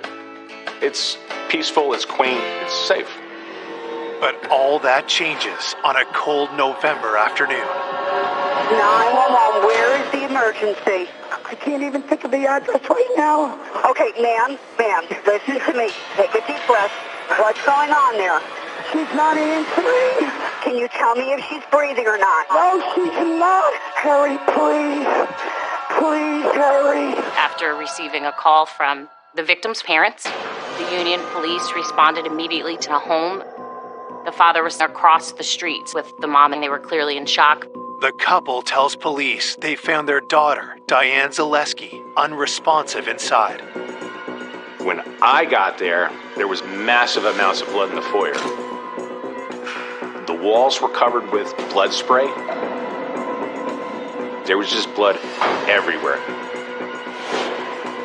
We followed the blood trail into the basement and discovered the victim's body. She had clearly been dragged to the basement. You could see her at the bottom of the stairs. She was literally in a pool of blood. There were stab wounds all over her torso, her face, her neck. There were defensive wounds on her arms and hands. We knew there was a struggle. No doubt. I never saw so much trauma to one person's body.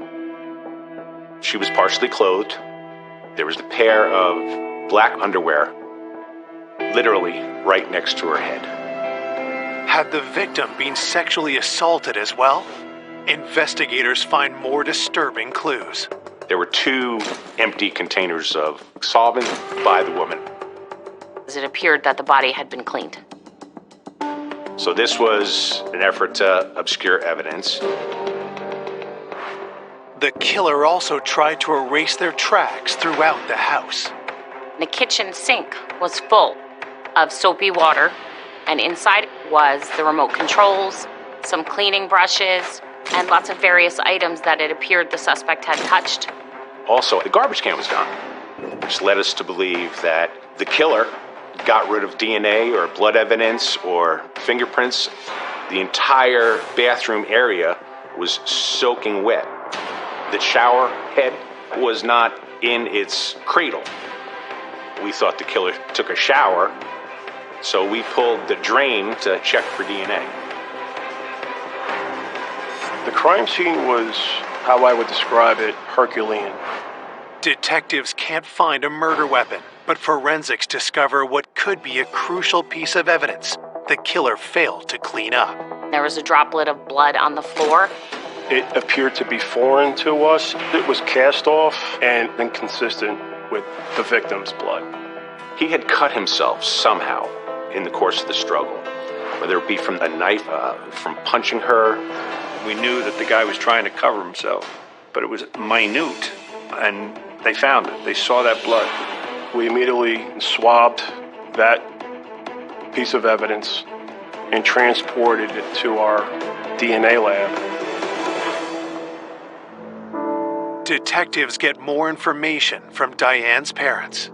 They had gone to the house because she was supposed to take a sister-in-law to a doctor's appointment that morning, and nobody could get in touch with her. They entered her home and they discovered Diane's body. Her parents were really suffering. Diane was a born and bred Jersey girl, gregarious and adored by her friends. Diane, she brought joy to a lot of people's lives. Very positive, happy, laughing and dancing. Even though she wasn't married and she didn't have children, she was very much focused on her family. Her parents were a little bit older, so she was kind of watching over them. And I knew her brother because he had lived with her for a while. After 17 years of working as a legal secretary, Diane was now taking time for herself. Here's this young single woman in her own house, and she's just retired. When she was offered a certain buyout package, there was no hesitation. She was ready. She had worked long and hard in her life. Diane was social. She had her friends from work, and often they'd go to happy hours. Then she had her dance friends. She would go on dates. She would just say, you know, Joanne, in the end, I'm just looking for a guy who can carry in my packages. She still had hope that she was going to meet somebody to spend life with. As investigators finish processing the crime scene, a theory evolves. There were no forced entry marks that we could find in the house. He took the time trying to obscure everything. He tried to clean her body. All this took time. In addition, there was a pot that appeared to have food in it. Maybe Diane had been cooking or had been eating when her killer entered her home, and there was a fork from that pot that we found in the kitchen sink full of cleaning fluid, which led us to believe the suspect had also taken time to eat. I was involved with at least 150 homicides. I never saw anyone hang out in a house after a murder. I just never heard of it. We felt it was someone Diane knew. The killer was very comfortable in this house after the death of the victim. Which led us down the boyfriend road, or someone who was dating her road. But what was the killer's motive? For any human being to do this to another human being is, I don't even have a word for it. Police rule out robbery since nothing appears to be stolen, including Diane's wallet. And when investigators look through it, they find a clue. We found a business card. It belongs to someone named Mark. Who is this man? And could he know anything about Diane's brutal murder? We found out from her family that he lived in the general area, and it was a bar just up the street from where Diane lived. And we found out that they had been there. So we think that's where she actually got his business card. And because she was out there, she was dating, we wanted to speak to everybody. Maybe he had some information. He came in, and I showed him a picture of her, and he flat out refused to say that he even knew her. He said he had no idea why the card was in her wallet. And then he said, she's not the target I would usually go for. Target? Coming up, old boyfriends with disturbing pasts. There was a restraining order in effect. Play cat and mouse with police. That wasn't his real name. This guy was ducking us. When an unexpected tip sparks a race to find the killer. Oh, he was just a monster. There was now an absolute manhunt.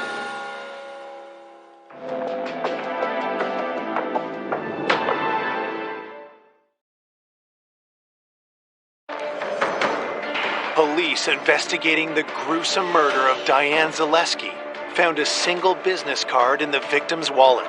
It belongs to a man named Mark.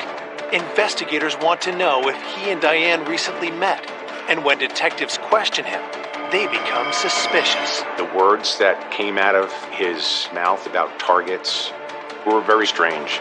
His mannerisms and just the things he said, they were wrong. I don't call girls that I'm going to go out with targets. He had done something, maybe, to other women. He wouldn't tell us anything. Detectives found a drop of blood at the crime scene that they believe belongs to Diane's killer.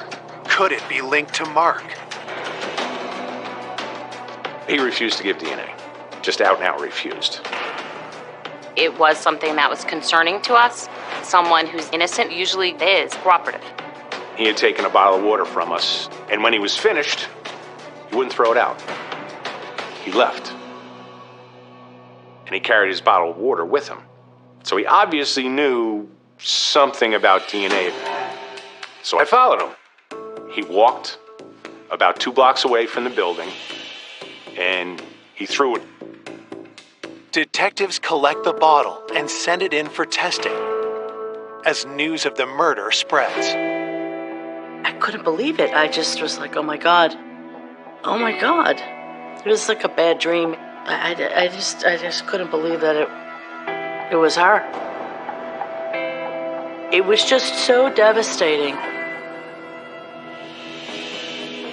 Police fan across Diane's neighborhood, hoping someone saw something. One older neighbor told us that earlier she had seen 2 children playing outside. And she knew one of the children lived in the neighborhood. She didn't know who the other child was. During the winter, she had seen him shoveling Diane's driveway. Had the neighborhood kids witnessed anything out of the ordinary? And so detectives wanted to identify those children. And when we spoke with the neighbor across the street from Diane, kind of diagonally, she said she had a daughter and a grandson. So those were the children identified as being outside. All she could say is, I didn't see anything. I didn't hear anything. Her 11-year-old grandson didn't indicate anything else, and boom, the door gets closed and we're done with our canvas there. But detectives do get information that raises some troubling new questions. The neighbors told us that her garbage can was outside in the street, which led us to believe that the killer got rid of the garbage. How would he know that if he put the garbage out, it would be gone in the morning? And why was the killer so desperate to get rid of it? Was there evidence or fingerprints? We didn't know. We contacted the local garbage company, and we unfortunately discovered that it was already in the incinerator. When detectives reviewed Diane's autopsy report, they learned she was killed sometime between 10 p.m. and 1 the next morning. The medical examiner determined the cause and manner of death to be homicide and multiple blunt force injuries. The wounds were too numerous to count. The person that had done this was obviously very violent. Some person who had snapped. Because the body had been cleaned, the medical examiner could not determine if there was any signs of sexual assault. What she had to live through, it's gruesome. It's frightening. I struggle with why. Why did that happen to her? I don't understand that it was just a heinous crime. A week after Diane's death, investigators get the results from the blood they suspect came from the killer at the scene. We were able to obtain a DNA profile, and it was male. We did enter the profile through a DNA data bank, and that came up negative. So we knew we had the killer, we just didn't know who it was. Will Mark be a match? Police have to wait another week to find out. And he was negative. Because DNA is the only piece of evidence police have to tie the killer to the scene, detectives need to find the match. It was our goal to locate and interview every male individual that she was friends or romantically involved with and obtain a DNA sample. We discovered that there was over 100 male contacts in Diane's phone. One of the first contacts detectives talked to is someone named Mike Prunell. We showed him a picture of Diane. He was like, Mark, he denied ever knowing her. And okay, take people at their word. Without anything linking Mike to Diane, detectives don't see any reason to question him further and let him go. We are interviewing basically anybody and everybody, and we were coming up with nothing. We interviewed girlfriends just to get a feel of Diane, how she was, if she had mentioned guys she might have been dating. I met the prosecutor, and he wanted to know everything about Diane and what I knew about her. There was always drama with boyfriends. We thought for sure that it was one of those bad boyfriends. A familiar name comes up, Mike Prunell. But he had told police he didn't know Diane, so detectives do more digging. You know, checking driver's license histories and criminal histories, and you don't find Mike. We thought it was curious. We wanted to speak to him again, but he never returned a phone call. Every direction we followed, we ended up running into dead ends. Why can't police find any records for Mike? And why did he lie about knowing Diane? There was something out there that he was hiding. When detectives ask Diane's brother Ron about Mike, what they hear completely surprises them. Not only did he know her, but he asked Diane's father for her hand in marriage some 20 years prior. So he knew her real well. Another red flag.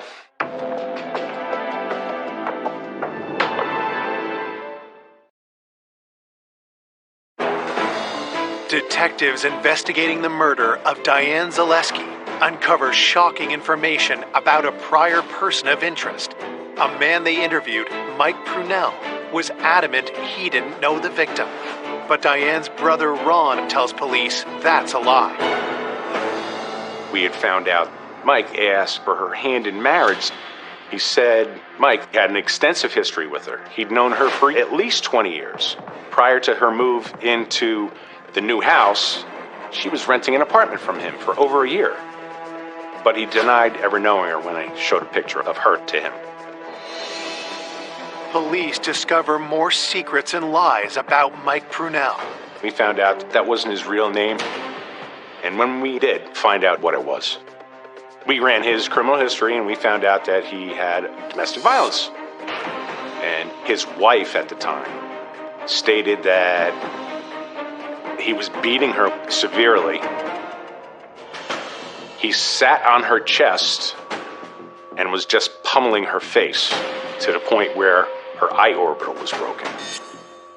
So that sent flags off. We were totally convinced this was the guy, because he did beat his former wife. There was a restraining order in effect. And Diane was beaten so badly, this guy was pretty much ducking us. He wouldn't answer phone calls. Took us a little while to find him, but we did. Eventually, got him in again a second time. But again, Mike won't admit he knows Diane. He was being less than truthful. It's like, okay, you deny knowing her, you asked her to marry you. It's very suspicious. He was lying, obviously. We never discovered the reason for that. Getting nowhere, police take another approach. We asked where he was, the time of the murder, and he couldn't give us an alibi. And we spoke to him in depth. He didn't give us any answers, nothing concrete. Detectives can't hold him, but they don't want to let him go before getting one thing. Eventually, he did consent to DNA. Our hopes are all raised. We immediately transported it to our lab. We would get the result within 48 hours. While they wait, Mike is released for the second time, and detectives work to place their suspect at the scene. We found out that his brother ran a business close to Diane's house. Hopefully there was video evidence there for people that were coming and going. Somebody who worked there might have seen him. We interviewed everybody, but it didn't really drum up anything tangible. And there was absolutely no video surveillance at all. Nothing. Detectives' next hope lies with the DNA results. And it was negative. It wasn't a match. We were feeling frustrated because we knew the killer was still out there. We had his profile. To say this wasn't a mountainous investigation is an understatement. We had to track down and obtain biological samples from close to 100 individuals. We took swabs from her family members so that we could exclude them at some point as being the source of the DNA. While searching through Diane's computer, forensic analysts discover new information. We took her computer.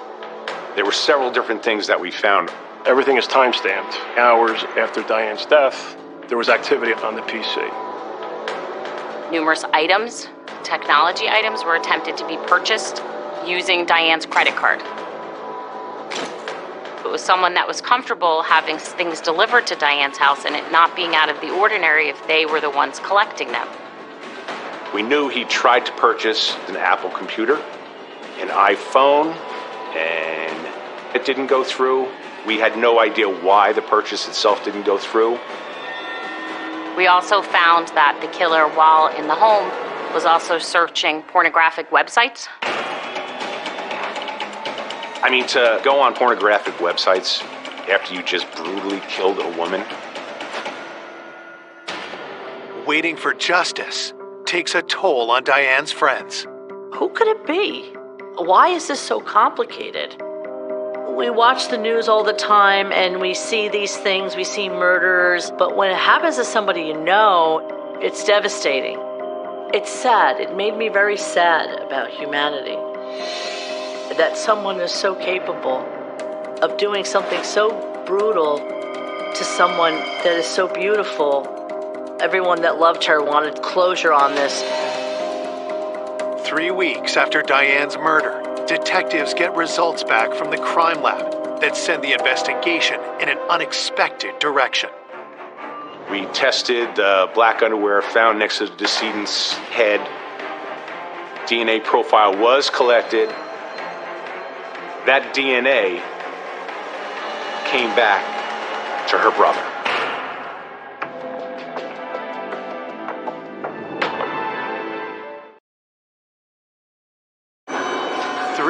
After 54-year-old Diane Zaleski is savagely murdered, detectives discovered DNA from the crime scene belongs to someone close to home.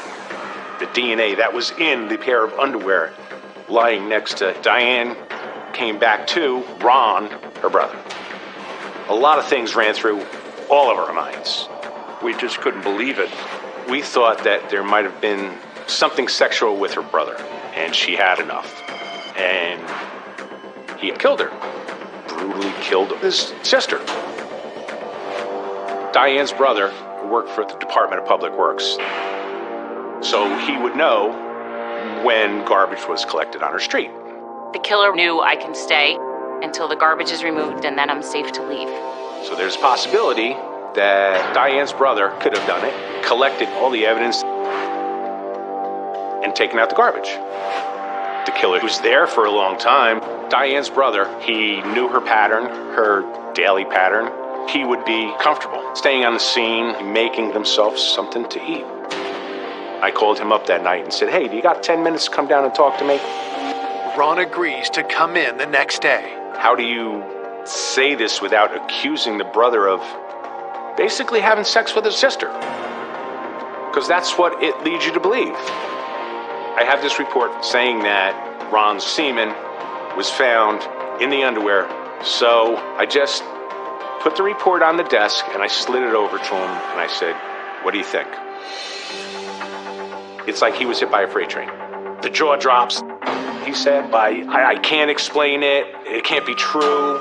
He went on about the wash and the laundry, that up until just prior to her death, she was doing laundry at her brother's house. I sort of left it at that. I said, we can keep this between us for now. I'll talk to you again in a couple days. In the interim, detectives send Ron's DNA to compare with the blood spot found at the scene. They also get some crucial details from Ron's wife. The wife said he was home with me, he couldn't have done this, he didn't do this. We asked specific pointed questions. She told us they weren't Diane's underwear, they were Ron's wife's underwear. They had the same size and brand of underwear. She did tell us that Diane had been doing laundry in their house. We also found out sperm can be resilient into the wash. So the sperm that was in the underwear could actually be from Diane's brother, and her sister-in-law and her underwear got mixed up. The whole family got by his side. After conducting all the interviews, we all came to the conclusion that he didn't do a thing. There's hard proof of Ron's innocence when investigators find out his DNA isn't a match for the blood found at the scene. The case took lots of twists and turns, and there were parts that were shocking to us where we had to kind of sit down and regroup. Diane was also on some dating websites, so we also had to attack that aspect of the case. Could she have met someone sinister over the internet? Online dating can be frightening. There are people who are really troubled, and if they come across your path, you are the victim. Detectives focus on someone who called and texted Diane a lot. Kyle came to our attention because he was in her phone. And Kyle was very evasive. Didn't want to come in for an interview. He was just a friend. He wasn't romantic with her at all. At least that's what he said. But was that true? Or did Kyle want more than Diane's friendship? Her circle of friends said he was a possible person of interest. And we acted on it. We followed up on it. He was not cooperative. We obtained subpoenas to go find him and bring him in for statements. When he finally did come in for an interview and refused to give a DNA sample, it was too intrusive to him. And he asked a lot of questions. Normally, I'm the guy asking all the questions. So it gets your radar up a little bit that something's not exactly right with this guy. He actually said that he was at the house the week prior to her death, so he was familiar with the house, wanted a relationship with the victim. He denied that. We didn't believe that was true at all. People that I'd spoken to didn't think that he was her type. Maybe she laughed at him and told him to get out. Why else would he be evasive if he wasn't hiding something? There were no signs of forced entry at all to the home, so Diane must have let this person into her home. Was that person Kyle? Maybe he didn't go there with the intent to kill, but maybe something flipped the switch. Detectives want to know where Kyle was the night of the murder. And he said he works nights. And all the access in the building was key card controlled. Detectives check logs. There is a record of Kyle swiping in. But who's to say that somebody else wasn't using his key card? Until we got DNA, we'll just never know. Investigators tell Kyle if he wants to be ruled out, he needs to cooperate. We did eventually collect his DNA. He was negative. DNA set him free. As weeks turn into months, investigators are far from uncovering the identity of Diane's killer. We're hitting the year anniversary of Diane's death. It was very hard to explain to the family that we were no closer. You saw a family not being able to fully grieve because they didn't know who did this. It was like a bad dream. I was worried. I said that they should have found someone by this time. We knew the killer was out there. We were feeling frustrated. He would never be identified. That was our worst fear.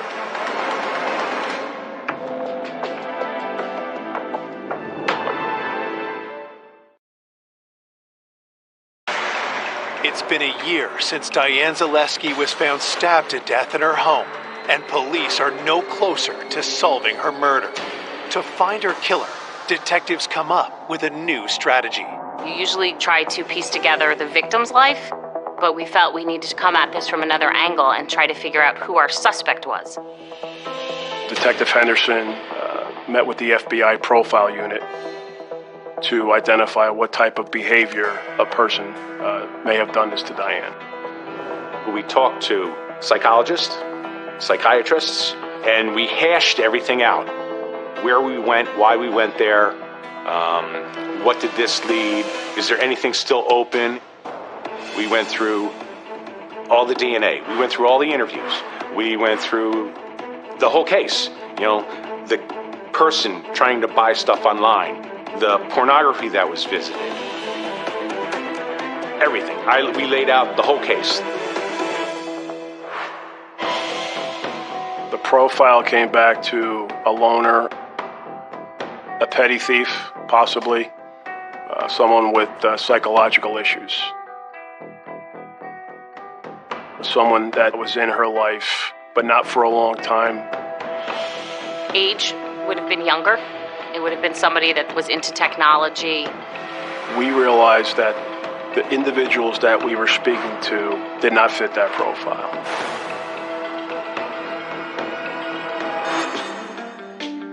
To catch the killer, investigators generate new leads.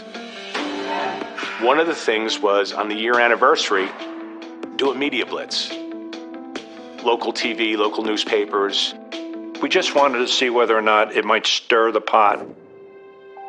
Detectives decide to release new information to the public. So the things that we included in the press release, whoever killed Diane cleaned up after himself. We also said that we now have the killer's DNA on file. And then we recanvassed everywhere. After a month, detectives have received a flurry of new tips. And one really grabs their attention. Detective Rob Henderson received a phone call from an individual out of state indicating that she was on social media with an individual who was concerned about his well-being and his safety because he thought he was being investigated by police because of a serious crime he committed in New Jersey. She tells me, I'm a stay-at-home mom. You may think I'm a little crazy, but I'm Facebook friends with this guy.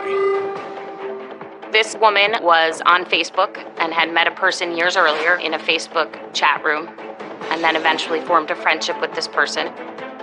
She explained to us that she had had conversations with him that were troubling to her. She had said that he had told her that he had committed a murder. This witness was very concerned for her family, but she said, if he had anything to do with this, I need to speak the truth. We had been friends for about 3 or 4 years at that time. We used to chat through Instant Messenger all the time. He had a lot of different screen names. He called me his big little sister. He was 9 years younger than me. He told me he lived in New Jersey. He was fluctuating in and out of homelessness. He told me that he sold drugs and things like that, but I didn't feel like that was who he was. I think he was just doing it because he felt like he had to. Out of the blue, he's like, I did the worst thing you can think of. And I'm kind of sitting there thinking, like, what is he talking about? I don't know, a drug dealer getting killed. And I was like, what did you do? He said, they found DNA. And so I'm like, what do you mean they found DNA? While I was talking to him, I Googled some articles just to see if anything matched up with the story that he told me. And so I went online and I looked up murder, New Jersey DNA. And instantly an article came up. She searched and she found the 1-year anniversary article. We put together to try to rekindle some interest in Diane's story. I was shocked of what I did find. The article says that he tried to purchase an iPad with using her credit cards. The information that they put in the article matched what I knew about my friend. And a light bulb just went off in my head. I know that's him. It had to have been him. She told us that he had been washing clothing at the home and that how he had literally been in his boxers cleaning. She told me that he told her that he made himself dinner. Now, we did release certain things in the article about there was some food, but we didn't say he made himself a meal. We didn't provide that information, but he did. We ended that phone call, and then within a matter of hours, we're booking a flight to visit her and to take some evidence from her. Upon meeting with her and looking at her computer and doing a forensic examination, we knew we had the right guy. Detectives asked the woman for his name. Nashon. That's what he called himself, because he didn't like his first name, Darnell. She was a little nervous and a little hesitant, but eventually. She gave us his full name. Arnell Yearwood. The last name gets detectives' attention. We knew from our canvas that individuals with that same last name lived diagonally across the street from Diane. When we look back at all the documented reports, it was determined that we had spoke to the killer's mother.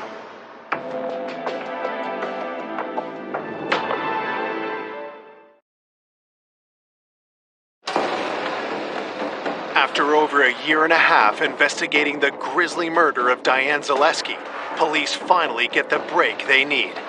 They have the name of the suspected killer, Arnell Yearwood. And in a shocking twist, detectives discover his family actually lives on Diane's street, and they've been to the house. We were there last year after one older neighbor told us that she had seen two kids playing outside. And she knew one of the children lived in the neighborhood. She didn't know who the other child was. We did some more digging and some more investigation on Yearwood. Arnell Yearwood, although he was in his 20s, he was very small in stature. So he could be mistaken in a puffy jacket for a kid. We knew that Diane had some kids on the block helping shovel snow or do some yard work. It really led us to believe who was described as this kid was the killer. We went back across the street, made it look like we were canvassing other homes, but really we only had one home that we wanted information from, and that was his mother, Mrs. Yearwood. So we went to her home, said, "We know you have a son," and asked specific information about that son. And her daughter, who lived in the home, the mother of that child that was seen on the block, expressed to us that her brother, Arnell, had been at times living in the basement. And it would have been during the time frame of Diane's murder. That her brother sometimes would be outside with her own son. Arnell's mother insists she has no idea where her 26-year-old son is. We have to find this guy because we have to do a DNA match. There was now an absolute manhunt. A track and trace on Arnell's phone narrows down his position. Somebody's got eyeballs on the house, and next thing you know, a kid starts walking down the street. And sure enough, it was Arnell Yearwood. And he was 5'1", 120 pounds, soaking wet, wearing winter clothes. Looked like a kid. No one expected this. We scooped him up, and we took him back to the office.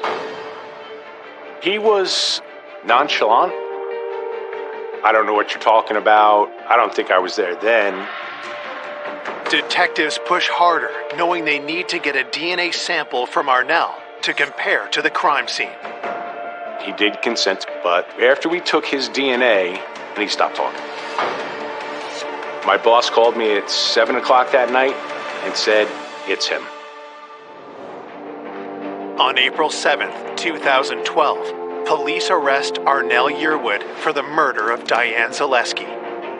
He was charged and brought back to the homicide task force and questioned again. This time, Arnell starts talking, and investigators can now piece together what happened the night of Diane's murder.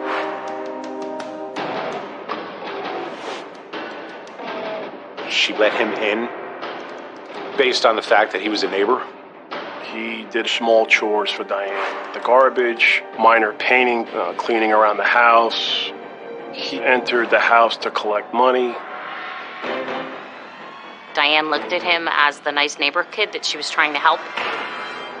He knocked on her door that night and she let him in because she thought he was harmless. He wanted a romantic relationship and things went bad, and he did not take kindly to being rejected. She told him to get out, and that's when he said he took a pair of scissors and he started stabbing her.